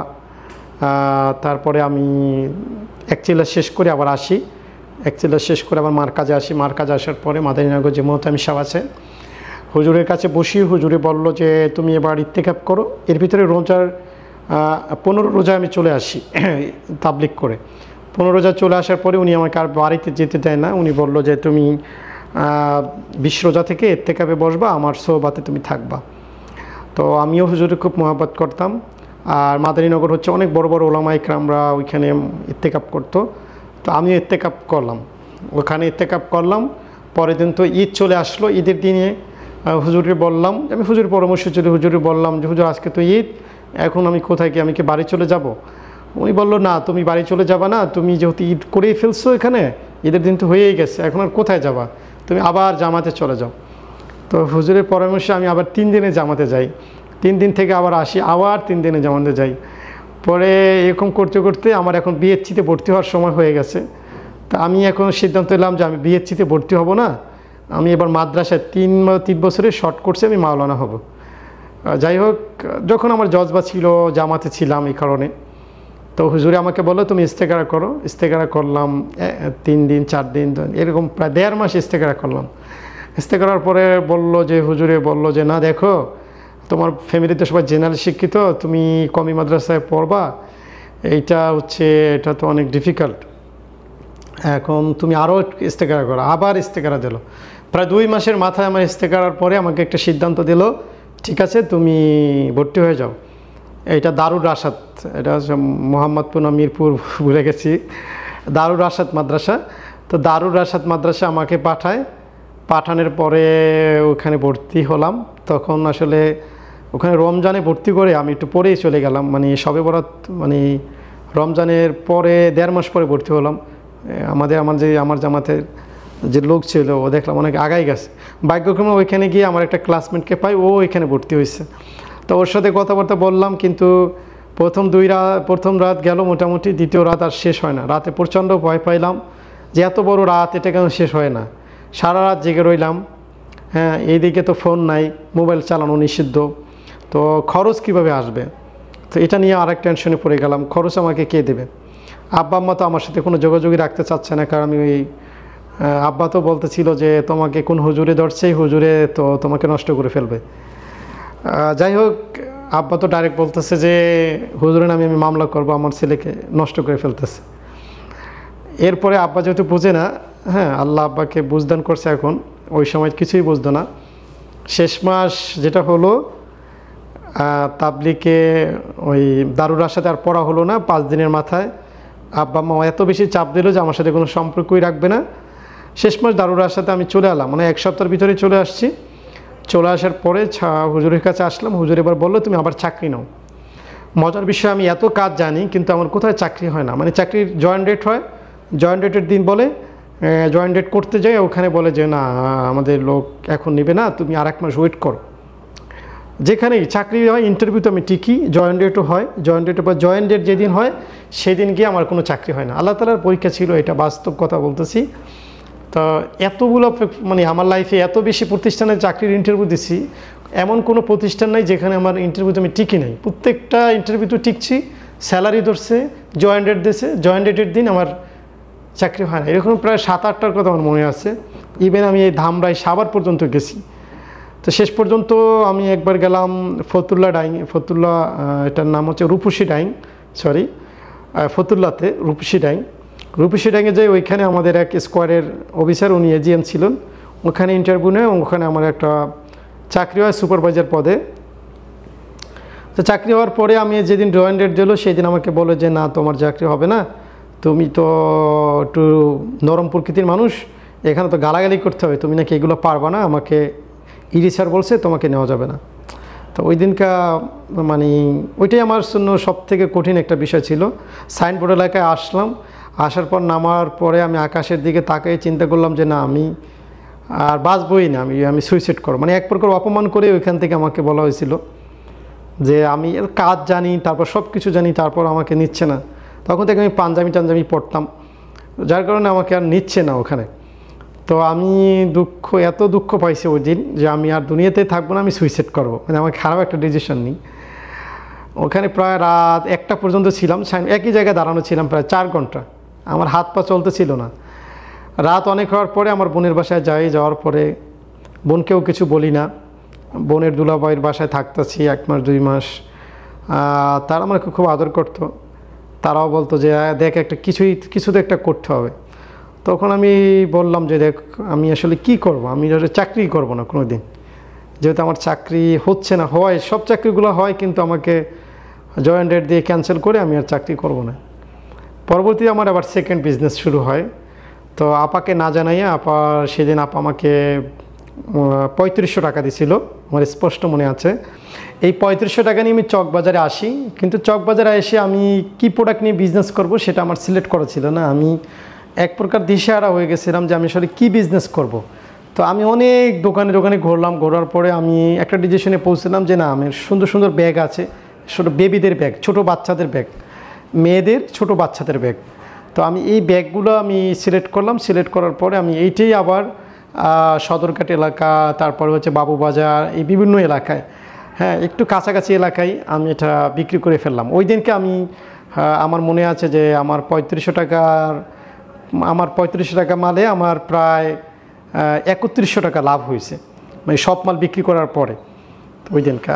আর সত্যি কথা বলতে আমার ওই দিনকা কিন্তু আমি পুরো 3500 টাকাই ছিল, খুচরো টাকাও ছিল না, পুরো টাকা দিয়ে আমি প্রোডাক্ট কিনছি এবং পুরো টাকার ওই প্রোডাক্ট বিক্রি করছি এবং আমার এই মোটামুটি ভালো একটা লাভ ছিল। যেহেতু বেবি আইটেম ছিল, বেবি আইটেমের ইয়াগুলো খুব সাজানো গোছানো ছিল, মানুষ অল্পতেই চায়না থেকে আসছিল, খুব তাড়াতাড়ি সেল হয়ে গেল। তো এইটা আমি প্রথম দিন করলাম। পরবর্তীতে আমি আর কোনো টাকা তো নিই নেই, টাকা তো হয়ে গেল আমার, ডাবল টাকা হয়ে গেল। পরের দিন আবার কিনলাম, আবার বিক্রি করলাম। আমার 4র্থ বা 5ম দিনের দিন আপা আমাকে জিজ্ঞেস করলো যে একটা ব্যাগে করে আমি নিয়ে এসে ওই ব্যাগটা আমি সুন্দর করে লক করে তালা সিস্টেম করে দিতাম যেহেতু আপা না দেখতে পারে। আপা বললো তোমার ব্যাগের ভিতরে কি, কোথায় যাও, কি করো, আমাকে কিছু বল, চাকরির ইন্টারভিউ দেও নাকি অন্য কিছু করো। হ্যাঁ, আপা তখন চাকরি করে, আপা তখন স্কোয়ার গ্রুপে চাকরি করে। তো আমাকে বললো, আমি বললাম যে না আমি কিছু একটা করতে চাচ্ছি, এই জন্য আমি দৌড়দৌড়ি করতেছি। আপা বললো ব্যাগের ভিতরে কি, আমাকে দেখাও। আমি দেখাই নাই। তো আপাও সিরিয়াসভাবে কিছু নেয় নাই, বললাম আমি জামা কাপড় রাখছি হাবি যাবি। তো পরের দিন কোনো একভাবে হ্যাঁ আমার দুলাভাই দেখে ফেলে যে আমি নাকি এভাবে ফুটপাতে এই কাজগুলো করি। তো এই কথাটা সরাসরি আমার আম্মাকেও বলে, আমার দুলাভাই আমার আপাকেও বলার পরে বলে যে তোমাকে ইঞ্জিনিয়ারিং পড়াইছি, তুমি এই সব কাজ করো, হ্যাঁ এটা তো আমাদের ফ্যামিলির সাথে যায় না, মান সম্মান সব চলে যাবে, এই কাজ তুমি করতে পারবা না, বারবার আমাকে বুঝাইতেছিল। তো আমি বললাম ঠিক আছে আমি আর এই কাজ করব না। পরের দিন আমি কোথায় যাই নাই। এর পরের দিন যা ব্যাগগুলো ছিল, ওই যে ব্যাগ ছিল ওনাকে আমি ফেরত দিলাম। উনি আসলে সত্যি খুব ভালো মানুষ, উনি আমাকে টাকাগুলো ফেরত দিয়েছিল। অল্প কিছু ব্যাগ ছিল, উনি টাকা আমাকে ফেরত দিয়েছে। তো এর ভিতরে আমি দেখলাম খেলার একটা আমেজ চলে আসলো, ব্রাজিল আর্জেন্টিনার খেলা।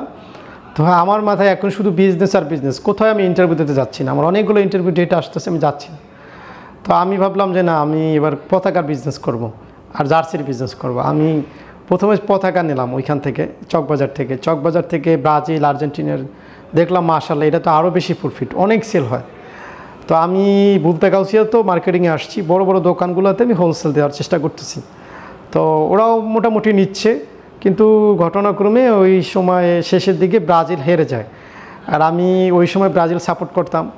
আর ব্রাজিল আমি ভাবতাম ব্রাজিল জিতবে, কারণ ওই 5 বার ওরা বিশ্বকাপ নিয়েছে। খেলাধুলা কমই বুঝতাম, কিন্তু ব্রাজিল যে ভালো খেলে ওইটা জানতাম। আর্জেন্টিনার পতাকাও নিশ্চয়ই, কিন্তু ব্রাজিলেরটা অনেক বেশি করে নিয়েছিলাম। তো শেষ মাস শুনি যে ব্রাজিল হারতেছে।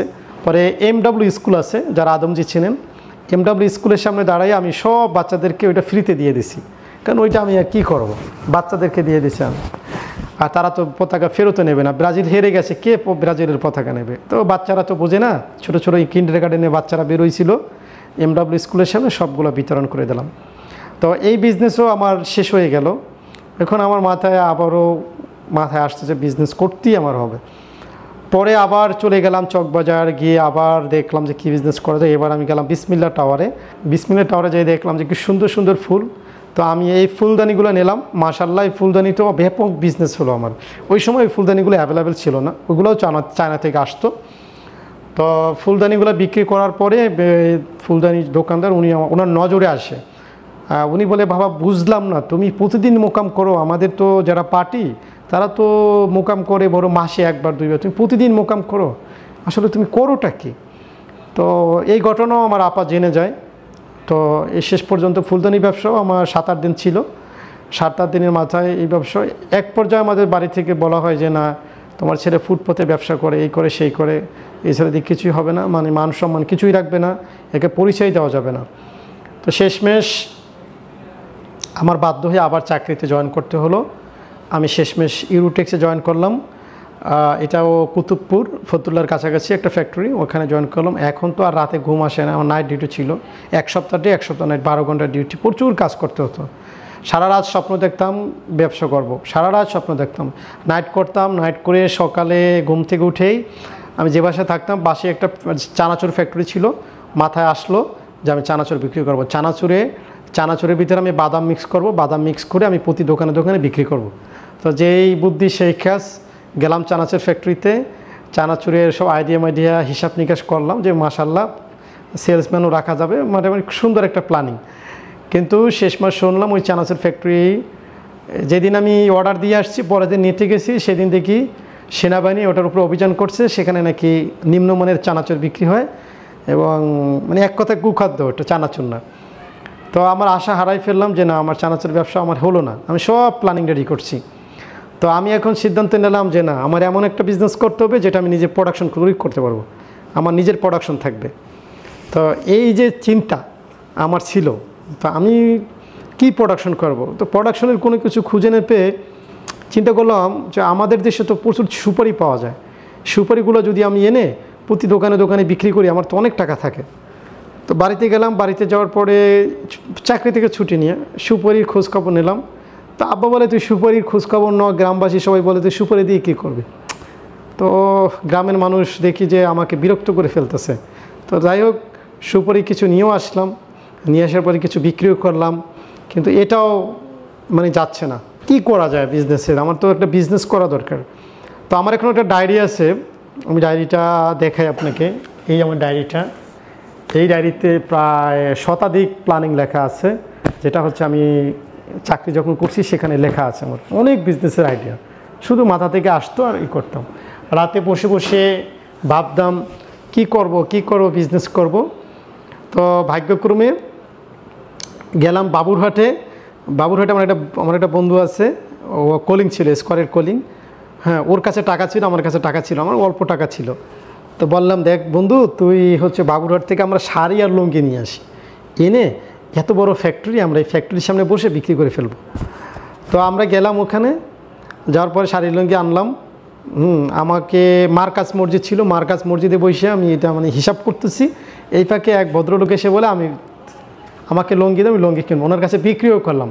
বিক্রি করার পর ওই মুয়াজ্জিন আমাদেরকে বলল যে মসজিদ কি ব্যবসার জায়গা?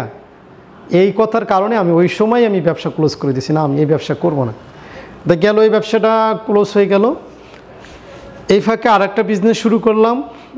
এই ঘটনাগুলো অনেকের কাছে একটু বৈরী লাগতে পারে, এতগুলো কেন বিজনেস করলাম। এর ফাঁকে একটা বিজনেস হলো, আমার এক বন্ধু ছিল হৃদয়, যদি হৃদয় এখন অবশ্যই শুনতেছে, ও আমার সাথে আমার ক্লাসমেট ছিল।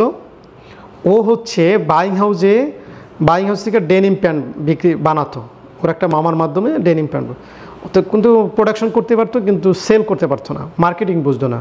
তো ও আমাকে ফোন দিয়ে বললো, বন্ধু তুই নাকি বিভিন্ন বিজনেস ভালো করতে পারো, তুই আমার একটা হেল্প কর, আমি কিছু ডেনিম প্রোডাক্ট বানাইছি, এটা বিক্রি করে দে মিরপুরে। তো আমি মিরপুরে চলে গেলাম শোনার সাথে সাথে, কারণ আমার বিজনেসের প্রচণ্ড ক্ষুধা। তো আমি সাথে সাথে প্যান্ট নিয়ে আসলাম, প্যান্ট নিয়ে এসে দেখি যে একদম বাজে কোয়ালিটি। কাশপুর সব বিভিন্ন জায়গায় মার্কেটিং করলাম, স্কোয়ারে মার্কেটিং করলাম, কিছু বিক্রি করলাম, কিন্তু প্যান্টগুলো এত স্টিচ ছিল, স্টিচের পরিমাণটা ছিল অনেক কম, খেপে যেত, একসাথে হয়ে যেত। তো বললাম, বন্ধু তুমি তো প্রোডাকশন ভুল করছো, এটা তো আর সেল করা যাবে না। তো শেষমেশ ওটাও বন্ধ হয়ে গেল, এটাও বন্ধ হয়ে গেল। এরপরে আমার একটা অফার আসে পাকিজাতে চাকরির জন্য অফার আসে, মানে আমাদের স্কোয়ারের টিম পাকিজা অলরেডি জয়েন করছে। পাকিজা অ্যাপারেলসে আমি তখন ইন্টারভিউ দিতে যাই, ইন্টারভিউ থেকে সাথে সাথে চাকরি হয়ে যায়, জয়েন ডেটও হয়ে যায় 1 সপ্তাহের মধ্যে। তো শেষ মাসে আমি পাকিজায় জয়েন করলাম। পাকিজা জয়েন করার পরে পাকিজা অল ওভার দেখলাম, পাকিজার নিট আমাদের দিয়ে চালু হয়েছে, ওই সময় ওভেন ছিল ওদের, আমরাই যে ফার্স্ট টাইম নিট চালু করলাম। তো পাকিজার দিয়ে ডিউটি ছিল এত কঠিন, ধরেন সকাল 8টা থেকে রাত 8টা পর্যন্ত, আবার রাত 8টা থেকে সকাল 8টা পর্যন্ত। আর যেদিন মানে শিফট ঘুরতো সেদিন হলো সকাল 8টায় আমরা ঢুকতাম, হ্যাঁ, পরের দিন মনে করেন রাত 8টায় ঢুকতাম, পরের দিন 2টায় বের হতাম, শিফট চেঞ্জ হতো যেদিন, মানে সারা রাত নাইট করে এরকম শরীর চলতো না, মানে এত কষ্ট। তো আমি তখন ভাবলাম যে এত পরিশ্রম যদি আমি ফ্যাক্টরিতে করি আর যদি বিজনেসে আমি এই কষ্টটা দেই, বেশি প্রফিট করা যাবে। তো ওইখানে আমার বাসা ছিল মাধবদী ওকে মার্কেটের পিছনে, দেখলাম এখানে অনেক কাপড় চুপড়। তো আমি ভাবলাম এই কাপড় কোথায় যায়, কি করে কাপড় দিয়ে। তো আমি দোকানদার জিজ্ঞাসা করলাম, দোকানদার আমার কথাই বলতে চাচ্ছে না। হ্যাঁ বলে কাপড় লাগবে, বললাম না কিছু তথ্য লাগবে, তথ্য তারা দেবে না। পরে কি করলাম, ইউরোটেক্সে থাকতে, আগের ফ্যাক্টরি থাকতে একজনের সাথে, ওনার বাড়ি ছিল চাপাই নবাবগঞ্জ, আমার মাথায় ব্যবসা ঢুকতো, ওর সাথে একদিন আলোচনা করলাম, তোদের দেশে কি আছে, বলে আমাদের দেশে নকশিকাতা আছে চাপাইতে। তো বললাম নকশিকাতা কোথায় সেল হয়, হ্যাঁ ঢাকায় সেল হয়, সব জায়গায় সেল হয়, তোমার যদি লাগে আমি দেবো। আমি বললাম ঠিক আছে দাও। তো ও আমাকে কুরিয়ারের মাধ্যমে এই নকশিকাতা পাঠায়। নকশিকাতা নিয়ে আমি আমার লাইফে এখন যে এই যমুনা ফিউচার পার্ক, সেই পার্ক যমুনা ফিউচার পার্কে দোকানে যাই, বিভিন্ন দোকানে যাই, ব্যাগে করে নিয়ে দোকানে যাইয়া বলি নকশিকাতা সেল করবে কিনা। কেউ আসলে অর্ডারই দিচ্ছে না প্রথম দিন। দ্বিতীয় দিন গেলাম, 2-3 পিস অর্ডার পাইলাম, তাও আবার বলে রাইখা যান, পরে টাকা দিচ্ছি। টাকা নিতে গেলে বলে যে তোমার মাল বিক্রি করছে কিন্তু আমার টাকা দিচ্ছে না। আমি তো বললাম ভালোই তো, যদি এরকমের 20টা দোকানে মাল দিই আমার তো পুঁজিই থাকবে না। শেষ পর্যন্ত তার থেকে বলো আমি যমুনা ফিউচার পার্কের সামনে গিয়ে সেল করবো। সামনে বসে আমরা একদম সত্য কথা বলি, অনেকে দেখতে পারেন আমাকে। তা আমি যমুনা ফিউচার পার্কের সামনে দাঁড়াইয়া, আমি যে ফ্লাইওভারটা ছিল, এখন তো ফ্লাইওভারে লিফট হয়েছে, ওই সময় লিফট ছিল না, ওইখানে দাঁড়াইয়া আমি নকশিকাতা সেল করা শুরু করলাম। একটা ফরেনার আসছে, উনি নিয়েছে। তো ভাবলাম যে না, এভাবে আর হবে না, বসুন্ধরাতেও যাই, বসুন্ধরাতে ওইভাবে বাকি চায়, রাইখা যান পরে টাকা নিয়ে যান।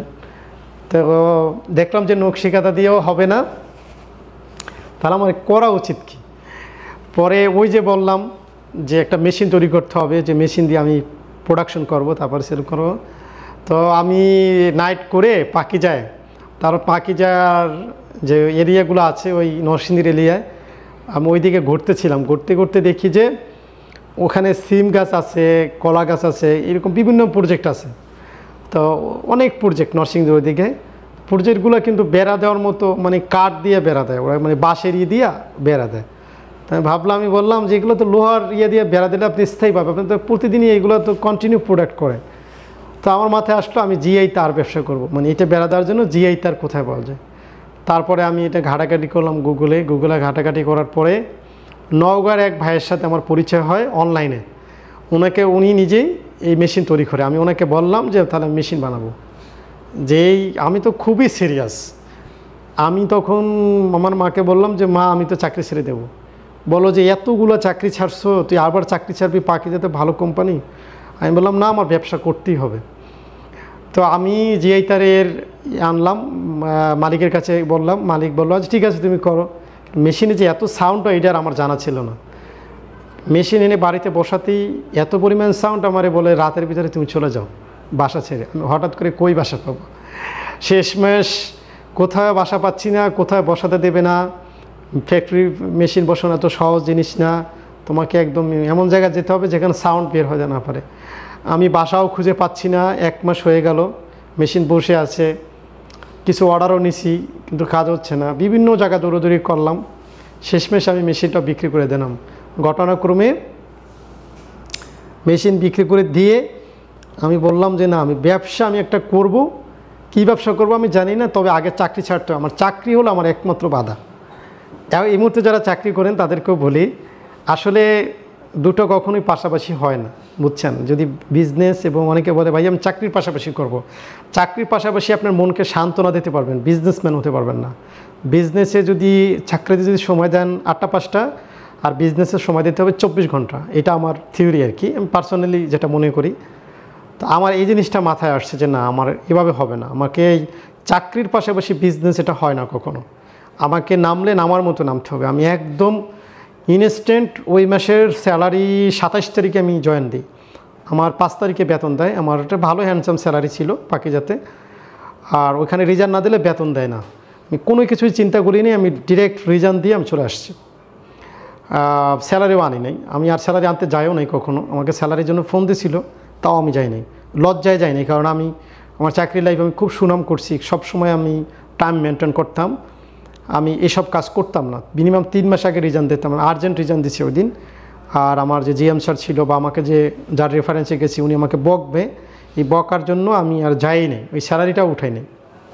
যাই হোক, চাকরি ছেড়ে আমি চলে আসলাম আবার তারাবতে।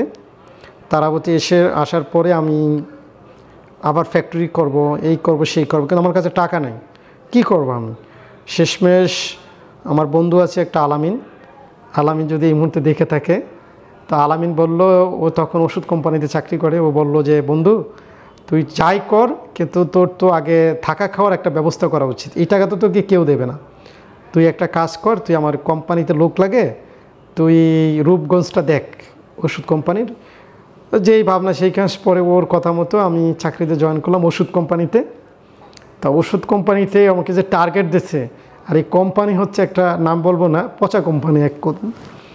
তো আসলে মানুষ চিনি না ফার্মেসিরা যে এই কোম্পানি বলতে কিছু আছে। শেষমেশ বললাম যে না, এই চাকরি করা যাবে না, আমার তো আসলে বিজনেস ফোকাস, আমি আর এটা করব না। তাহলে কি করব? তো এর ভিতরে করোনা চলে আসে।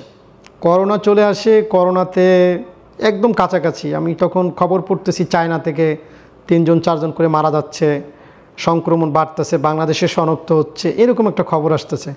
লকডাউনের সম্ভাবনা আছে, পুরো চায়নাতে লকডাউন হচ্ছে এরকম। এর মধ্যেই আমি একটা নতুন আইডিয়া আসে মাথার মধ্যে, সেটা হলো আমি কিসের জন্য জানি পল্টনে চলে গেছি। পল্টনে যাওয়ার পরে দেখি অনেক খেজুর বিক্রি করে।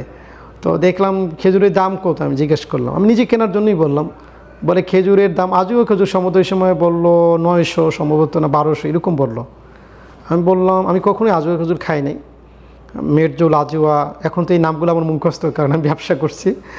তো আমাকে বলে যে এত দাম খেজুর, তাহলে যারা মধ্যবর্তী বা নিম্ন মধ্যবর্তী মানুষ আছে ওরা খাবে কীভাবে মেটজোল? তো আমার মধ্যে একটা প্ল্যানিং আসে যে আমি যদি এক কাজ করি, আমি সব প্রকারের খেজুর কিনে তারপর একটা বক্সে 250 গ্রাম করে মেটজোল, 250 গ্রাম আজুয়া, 250 গ্রাম মরিয়ম, এই খেজুরগুলো যদি আমি একটা বক্স করে 1 কেজির বক্স করি, হ্যাঁ আমি একটা হিসাব করে দেখলাম যে মোটামুটি না আমার 200-300 টাকা প্রফিট থাকে। আর একটা ফ্লেভারের মধ্যে অনেকগুলো প্রোডাক্টের স্বাদ পাবে, মানে একটা বক্সই সে 10 রকম খেজুরের বা 5 রকম খেজুরের একটা স্বাদ পাবে। তো আমি আমার আইডিয়াটা আমার একটা স্কোয়ারে থাকে ওরে আমি শেয়ার করলাম যে বন্ধু আমি এই একটা বিজনেস করি। ও বলে একটা দারুণ বিজনেস, এত আইডিয়া কোথা থেকে পেলে? আমি বললাম যে না এটা করা যেতে পারে। ও বললো আচ্ছা ঠিক আছে। এখন যে ভিডিওটা দেখতে পাচ্ছেন, এই যে ভিডিওটা বা ছবিটা, এইটা হলো আমার খেজুরের প্রথম লাইভ আর কি। খেজুর নিয়ে আমি একটা লাইভও করি, ঠিক আছে। এটা আমার ফার্স্ট লাইভ ছিল অনলাইনে। তো খেজুরের বিজনেস করব আমি, আসলে আইডিয়া সব সঠিক ছিল, কিন্তু বিক্রি করবো কোথায়, আমার তো দোকান নাই।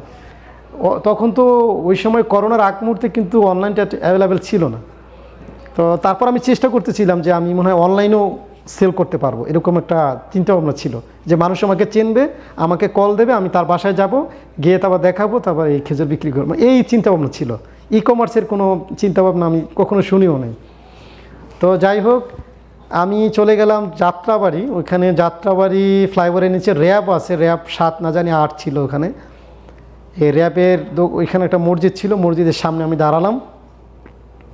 পরে র্যাবের এক কর্মকর্তা আমাকে বলল যে কি খেজুর বিক্রি করো তুমি? একটা বক্স কিনে আনলাম ইয়ার থেকে, চকবাজার থেকে। চকবাজার যেহেতু আমার পরিচিত ছিল, ওই বক্সের মধ্যে সুন্দর করে সাজালাম। বলল যে কি কি আছে এখানে?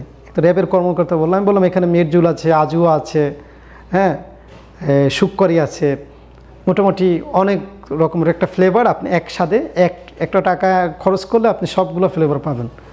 পরে বলে তুমি এই বিজনেস কতদিন ধরে করো? আমি বললাম যে এই বিজনেস তো মাত্র শুরু করছি 1 সপ্তাহ। হ্যাঁ, খুব সুন্দর আইডিয়া, তো তুমি তো ভালো বিজনেস করতে পারবা, দাও দাও দাও আমাকে দাও। তো উনি নিয়ে এলো। আমি বললো, উনি একটা খেজুর খেয়ে উনি আমাকে লাস্টে বললো, শোনো, তোমার কাছ থেকে আমি এই খেজুরটা কিনছি মানে খাবারের জন্য না, আমি জাস্ট তোমার এই আইডিয়াটা আমার কাছে খুব ভালো লাগছে, এই কারণে শুধু কিনছি। এটা আমি আমার ওয়াইফের সাথে শেয়ার করব, দেখাবো যে বিজনেস কত সুন্দর বিজনেস করা যায়, এই জন্য আমি কিনছি। কিন্তু মসজিদের মুসল্লিরা তেমন একটা কিনতেছে না। তো ভাবলাম যে না, এভাবে আসলে বিজনেস করা সম্ভব না। এর ভিতরে করোনা চলে আসে, লকডাউন দিয়ে দেয়। কোনো রকম আমি আমার বরিশালে আমি চলে যাই। বরিশালে চলে যাওয়ার পরে মানুষ বলাবলি করতে থাকে যে বিএসসি ডিপ্লোমা পাশ করা ছেলে, টেক্সটাইল ইঞ্জিনিয়ার হয়ে সে কোথায় চাকরি বাকরি পায় না, সে এখন বাড়িতে এসে বেকারত্ব কাটাচ্ছে। মানে ওইটা একটা বেকারত্ব যে একটা অভিশাপ, এটা যারা বেকার ছিলেন তারাই বুঝবেন কতটা কষ্টের। আমার খেজুরগুলো কিন্তু আমি নিয়ে আসি, তখন খেজুরগুলো নিয়ে আসি, আমি অনলাইনে ঘাটাঘাটি করি, জীবন নিজের বলার মতো একটা গল্প আমি একটা পাই ফেসবুকে। তো ওখানে দেখলাম যে মানুষ, ইকবাল পার যাইছেন আমাদের সম্মানিত স্যার, উনি বিভিন্ন মোটিভেশনাল কথাবার্তা বলে বিজনেস নিয়ে, আমার কাছেও ভালো লাগে, কিছুদিন শুনি, কিন্তু অনলাইনে যে এটা কীভাবে সেল করে এটা আর কি বুঝি না, ভালো করে দেখি না।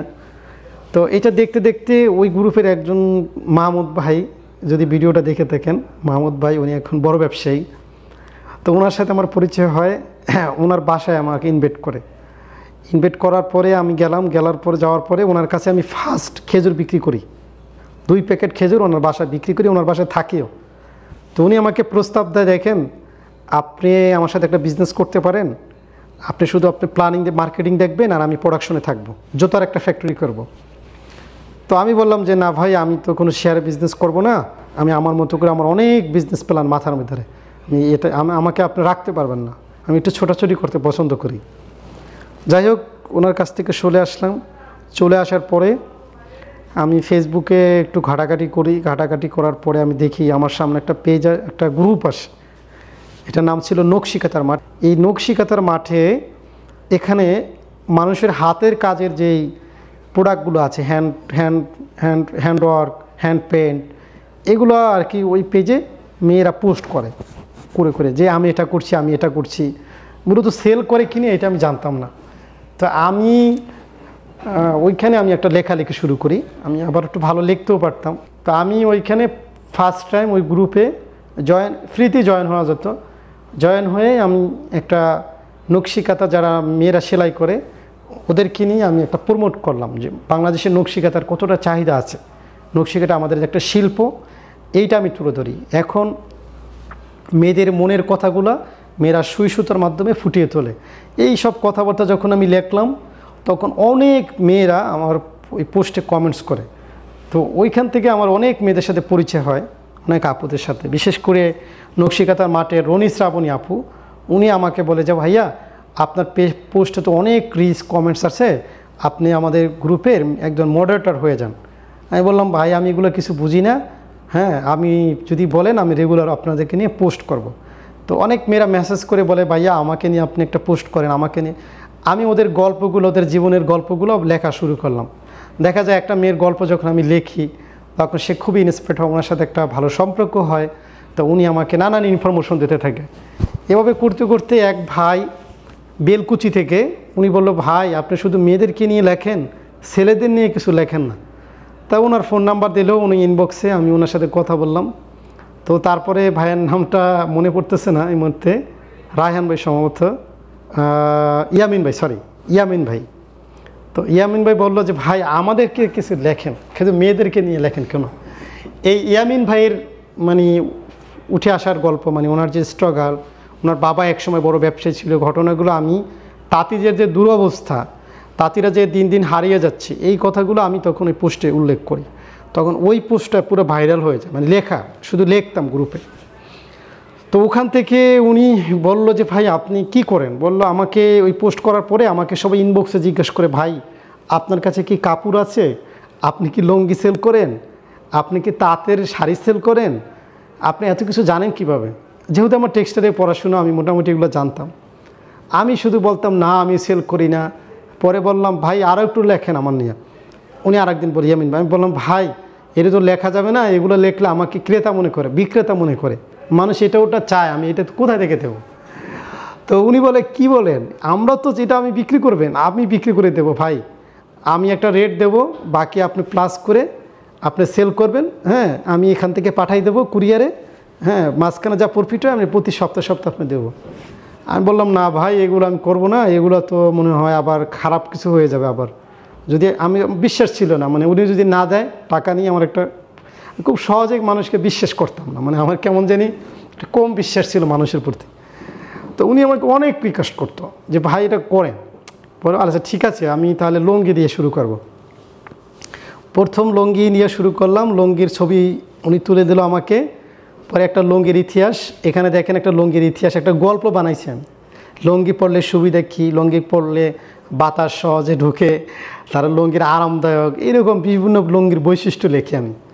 লেখার পরে এটা পোস্ট করার পরে ওই গ্রুপের যে অ্যাডমিন উনি প্রথম আমাকে অর্ডার করে 20 পিস লুঙ্গি অর্ডার করে। এই ছবি আছে এখন দেখতে পাচ্ছেন আমার লাইফের অনলাইন জগতের। উনি হচ্ছে রনি শ্রাবণী আপু, উনি হচ্ছে আমার ফার্স্ট কাস্টমার। এবং ওই নকশিকাতার মাঠের অ্যাডমিনই ছিল, মেন অ্যাডমিন ছিল উনি ওই গ্রুপটা খুলছে। তো উনি এই উৎসাহ দেওয়ার পরে আমি ভাবলাম যে না এই ব্যবসা তো করা যায়। এরপর দেখলাম নোয়াখালী থেকে অর্ডার আসতেছে, খুলনা থেকে অর্ডার আসতেছে, বিভিন্ন দোকানদাররাও এটা অর্ডার করে। তখন তো গ্রুপে গ্রুপে সেল বেশি হতো, আপনারা জানেন কি না, বিভিন্ন ফেসবুক গ্রুপে সেলটা বেশি হতো। তো এই সেল আসা শুরু করাতে আমি খুব সাহস পেলাম যে না করা যায়। এখন মেয়েরা আমার কাছ থেকে শাড়ি চায়, 3 পিস চায়, ওড়না চায়, এটা ওটাও সব কিছু চায় যে ভাই আমরা আপনার কাছ থেকে এটা নেব, ওটা নেব, সেটা নেব। তো মাশাল্লাহ তখন একটা শাড়ি আসছো, তো ওনাকে জিজ্ঞেস করলাম ভাই এই শাড়িটার নাম কি।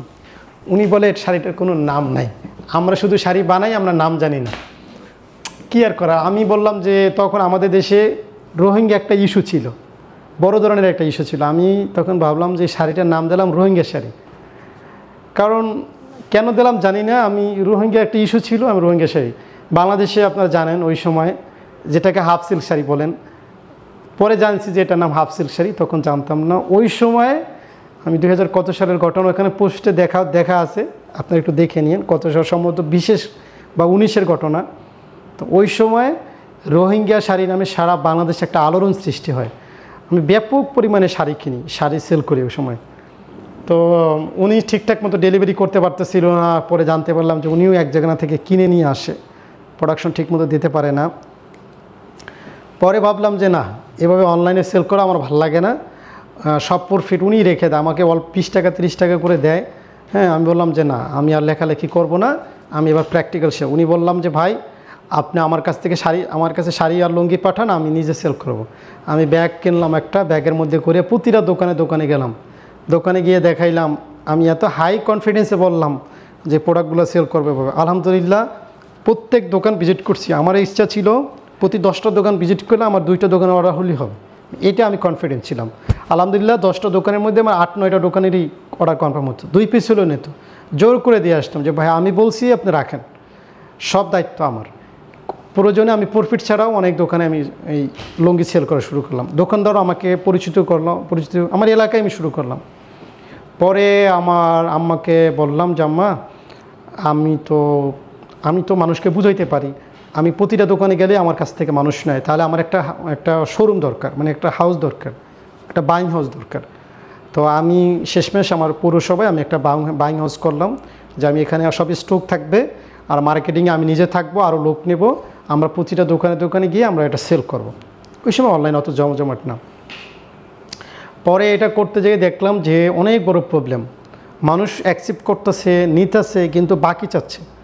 তো বাকি চাইলে আমি এত বাকি কোথা থেকে দেবো, আমার তো পুঁজি নেই। তো শেষমেশ আমি বললাম যে না, এই ব্যবসা করা যাবে না। হ্যাঁ, আমার এই বরিশালে আমি বাকি সিস্টেম করব না। তারপরে ওই শোরুমটা চালু রেখে আমি আমার যে বললাম আমার একটা দোস্ত আছে, এখানে দেখতে পাচ্ছেন আমার ওই যে ছোটোবেলার বন্ধু, আমি খুব ভালোবাসি, এখন অনেক ভালোবাসি দোস্তকে। দোস্ত আমাকে অনেক বেশি ভালোবাসে। যাই হোক, তো এই বন্ধু হচ্ছে মাদারীপুর ইমামতি করতো। তো বন্ধুর কাছে বললাম যে বন্ধু, আমি তো এইভাবে শাড়ি, তোমার এখানে তো অনেক চাহিদা আছে, আমি এখানে বিক্রি করো। তো বন্ধুর ওখানে গেলাম, ওখানে যাইও বিভিন্ন মার্কেটিং করলাম, বন্ধুর ওখানে কিছু রাখলাম, বন্ধুকে বারবার বললাম তুমি বাকি দেবে না। ঘটনাক্রমে আর কি কিছু বাকি দিয়ে ফেলে উনি, এটা ওনারও দোষ না, আমারও দোষ না আর কি। ভালো মানুষ, দিচ্ছি, বিকালে দিচ্ছি, এই বিকালে কথা বলে আর কি 20 দিন পার করে দিচ্ছে। বললাম যে না, এটা আসলে করা যাবে না। মাদারীপুরে কোথায় করলাম সেটাও বলি, কালকিনি খাসেরহাট। কালকিনি আমার বন্ধু, খাসেরহাটে আমার বন্ধু চাকরি করতো, ইমামতি করতো। তো ওখানে আমি একটা অফিস করার চিন্তা ভাবনা করলাম, মোটামুটি চললো ওখানেও, আর এখানে একটা চললো। তারপরে যে ছবিটা দেখতে পাচ্ছেন, এই মাদারীপুর থেকে আমার বিদায় নেওয়া সর্বশেষ। মাদারীপুর শোরুমটা বন্ধ করে দিই। এর ভিতরে আরেকটা ঘটনা ঘটে, সেটা হচ্ছে আমার যে আমতলী বরগুনাতে যে একটা শোরুম করছি, ওখানের যে একজন লোক রাখছে, উনি ইমাম সাহেব ছিলেন, আল্লাহ ওনাকে হেদায়েত দান করুক। উনি হচ্ছে ওনাকে বারবার বলে দেওয়া ছিল যে আপনি বাকি দেবেন না। শেষ পর্যন্ত উনি কিছু বাকি দেয়, এবং উনি আসলে শোরুমে থাকার কথা বলে অন্য জায়গায় ঘোরাফেরা করতো। উনি ঠিকঠাক মতো আর কি দায়িত্ব নিত না, এক পর্যায়ে মিথ্যা আশ্রয় নেয়। তো বলতে পারেন একটা ধোকাই দিয়েছে আমাকে একজন ইমাম সাহেব। ওনার সম্পর্কে আর বিস্তারিত কিছু বলতে চাচ্ছি না, সব ইমাম সাহেব তাই বলে যে খারাপ, এটা বলতে চাচ্ছি না আমি। যাই হোক, উনি শেষ পর্যন্ত ওনার কারণে আমি ওই শোরুমটা বন্ধ করে দিই। তো পার্মানেন্টলি আমি ঢাকায় চলে আসি। আমার ওই যে আমার বোনের বাসায়।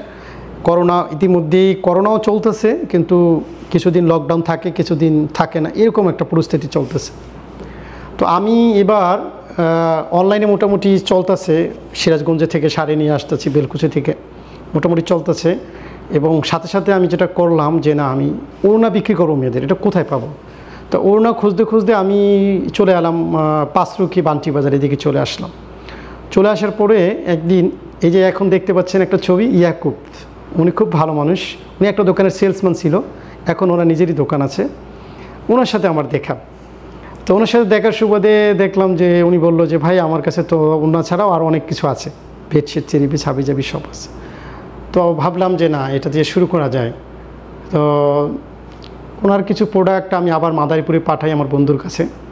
দেখি যে আমার বন্ধু আসলে এটা পারতেছে না, কারণ আমার বন্ধুর ইমামতি আছে, প্লাস উনি মাদ্রাসায় শিক্ষকতাও করতো, মানে সব মিলে উনি অনেক ব্যস্ত সময় পার করতেছিল, উনি পারতেছিল না। আর উনি অনেকটাই একটু সহজ সরল এবং কম কথা বলে, খুবই ভালো মানুষ।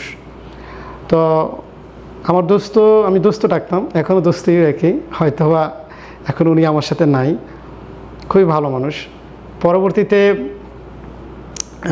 ওনার এই ব্যবসাটা আমার হলো না, এই মাদারীপুরের ব্যবসাটা টোটালি হলো না। পরে আমি করলাম কি যে না, আমি এবার নকশিকাঁথার মাঠে আমি পরিপূর্ণ গুরুত্ব দিলাম। প্রতিদিন 1টা করে 2টা করে পোস্ট করতে শুরু করলাম। দেখলাম যে আমার মাশাআল্লাহ অনেক দোকানদার আমার সাথে যোগাযোগ করতেছে এবং আমার প্রোডাক্টগুলো নিচ্ছে। সে ওই দোকান থেকে নিয়ে সেল করতাম, ওনারা হোলসেল, ওনারা ইসলামপুরে দিত। তো আমি ভাবছি যদি ইসলামপুরে ওনারা হোলসেল করতে পারে, তাহলে আমি কেন পারবো না। বান্টি বাজার থেকে নিয়ে ইসলামপুরে দিত। তো আমি এটা করতাম, ভালোই লাগতো, কিন্তু অনেক কষ্ট ছিল।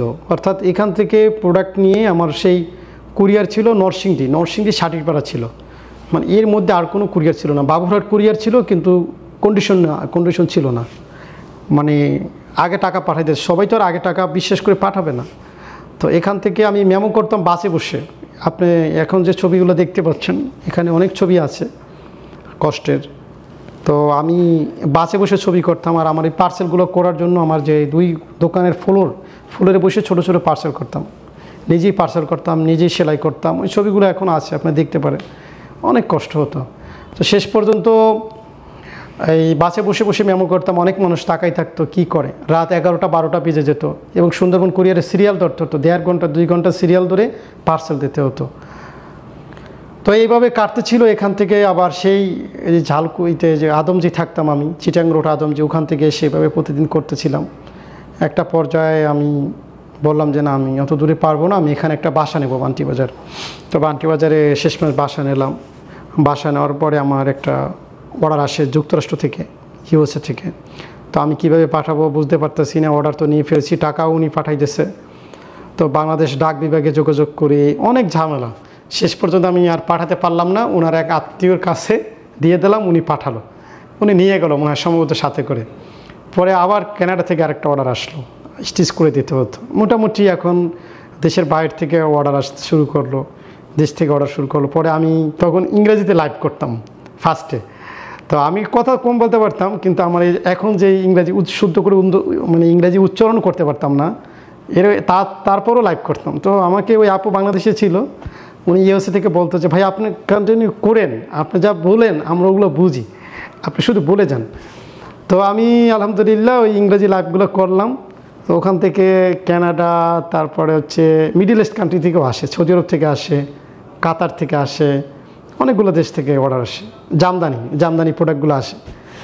আলহামদুলিল্লাহ ভালোই লাগে। ওরা আবার কী করতো, আগে টাকা পাঠিয়ে দিত, ওই টাকা দিয়ে মাল কিনতাম, তারপর ওদের ডেলিভারি করতাম। মানে এই জিনিসটা আমার কাছে খুব ভালো লাগতো। এখনও আমার 90% কাস্টমার আমাকে ফুল পেমেন্ট পাঠিয়ে দেয়, আমাকে ভালো লাগে এটা। তো এই কাজ করার পরে প্রথম দিন আমি 1 লক্ষ টাকা সেল করি। 1 লক্ষ টাকা যেদিন সেল করি ওই দিন আর কি আমাকে ওই দোকান ফ্যাক্টরির মালিক আমাকে মিষ্টি খাওয়ায়। ওই যে ছবিগুলো দেখতে পাচ্ছেন, আমাকে কিন্তু ওরা মিষ্টি খাওয়াইছে। সেদিন আমি 1 লক্ষ টাকা সেল করছি, এটা আমার জন্য অনেক বড় প্রাপ্তি। এরপরে আস্তে আস্তে আমি বাসা নিই, বাসা থেকে শুরু করি। বাসার পরে আমি ছোট্ট একটা দোকান নিই, এই যে দেখতে পাচ্ছেন এই যে দোকানটা, এই দোকানে বসে আমার প্রথম শুরু। এটা হলো 100 স্কোয়ার ফিটের একটা ছোট্ট দোকান।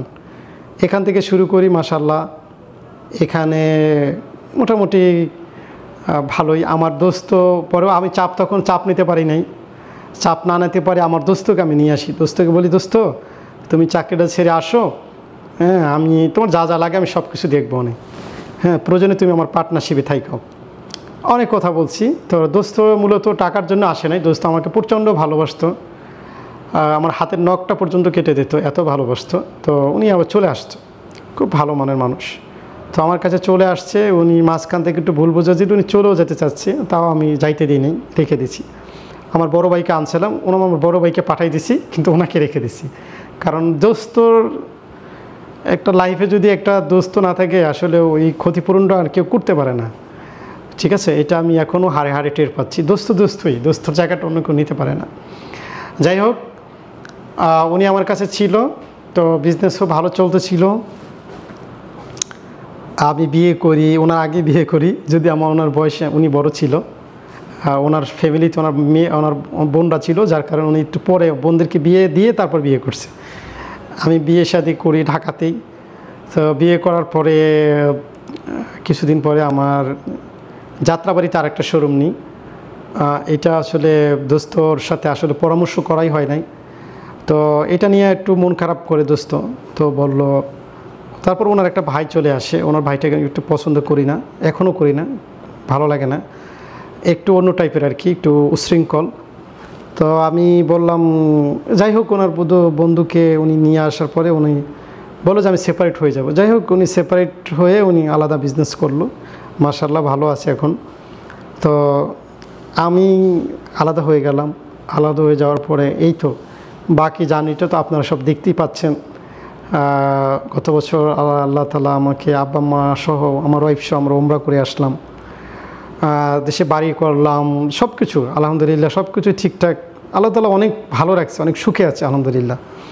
কিন্তু মূল কথা আমার একটাই টার্গেট ছিল যে যদি কেউ সুখ পেতে চাই সত্যিকার অর্থে, শুধু মানুষের জন্য যদি কেউ কাজ করে তার লাইফটা সাকসেসফুল, এটা আমি বিশ্বাস করি। আমার এই টোটাল পয়েন্টে একটাই কথা, যদি আপনার লাইফে সঠিক সাকসেস হতে চান, শুধু মানুষের জন্য কাজ করেন। টাকার জন্য যে কাজ করে আসলে সে সাকসেস হতে পারে না। শুধু মানুষের জন্য কাজ করলে অটোমেটিক টাকা চলে আসবে, টাকার পিছে দৌড়াতে হবে না, টাকা আপনার পিছে দৌড়াবে, এটা সত্য কথা। তো এখন আমাকে অনেকের কাছে অনেকে আমাকে সাকসেস মনে করে, আমি মনে করি না। আমার স্বপ্ন প্রায় 100 জন মানুষকে কর্মসংস্থান করা। আর একটা স্বপ্ন ছিল আমি 1000 উদ্যোক্তা তৈরি করব। আজকে ৭৬,০০০ উদ্যোক্তা আল্লাহর রহমতে তৈরি হয়েছে। ৭৬,০০০ রিপিট কাস্টমার আমার কাছ থেকে নেয়, এটা একটা বড় পাওয়া আল্লাহ তালার কাছে। তো আমি এখনও যে সাকসেস তা বলি না, তবে আমি আল্লাহ তালা আমাকে যা দিয়েছে আমি অনেক খুশি। কারণ আমার এত কিছু ছিল না, আপনারা জানেন যে আমি কিচ্ছু ছিল না আমার। আমি আল্লাহ তালার কাছে হাজার হাজার শুকরিয়া। এখন এই ঘটনাগুলো দিয়ে আপনাদেরকে কেন বললাম, দেখেন আমি আমার যে টোটাল লাইফ সংক্ষেপে বললাম, অনেক ঘটনা আছে এর ভিতরে, অনেক টার্নিং পয়েন্ট, অনেক উত্থান পতন, হয়তো একটা রেকর্ডের মধ্যে সবগুলো চলে আসা সম্ভব না। তো আমার শুধু মেসেজ থাকবে একটাই, যে যারা বিজনেস করবেন তারা, আল্লাহ রসুল সাল্লাল্লাহু আলাইহি সাল্লাম বলছেন যে আমি যে 10 ভাগের 9 ভাগ সফলতা ব্যবসার ভিতরে রাখছি। যদি এটা বিশ্বাস করেন তাহলে আপনার সফলতা নিশ্চিত।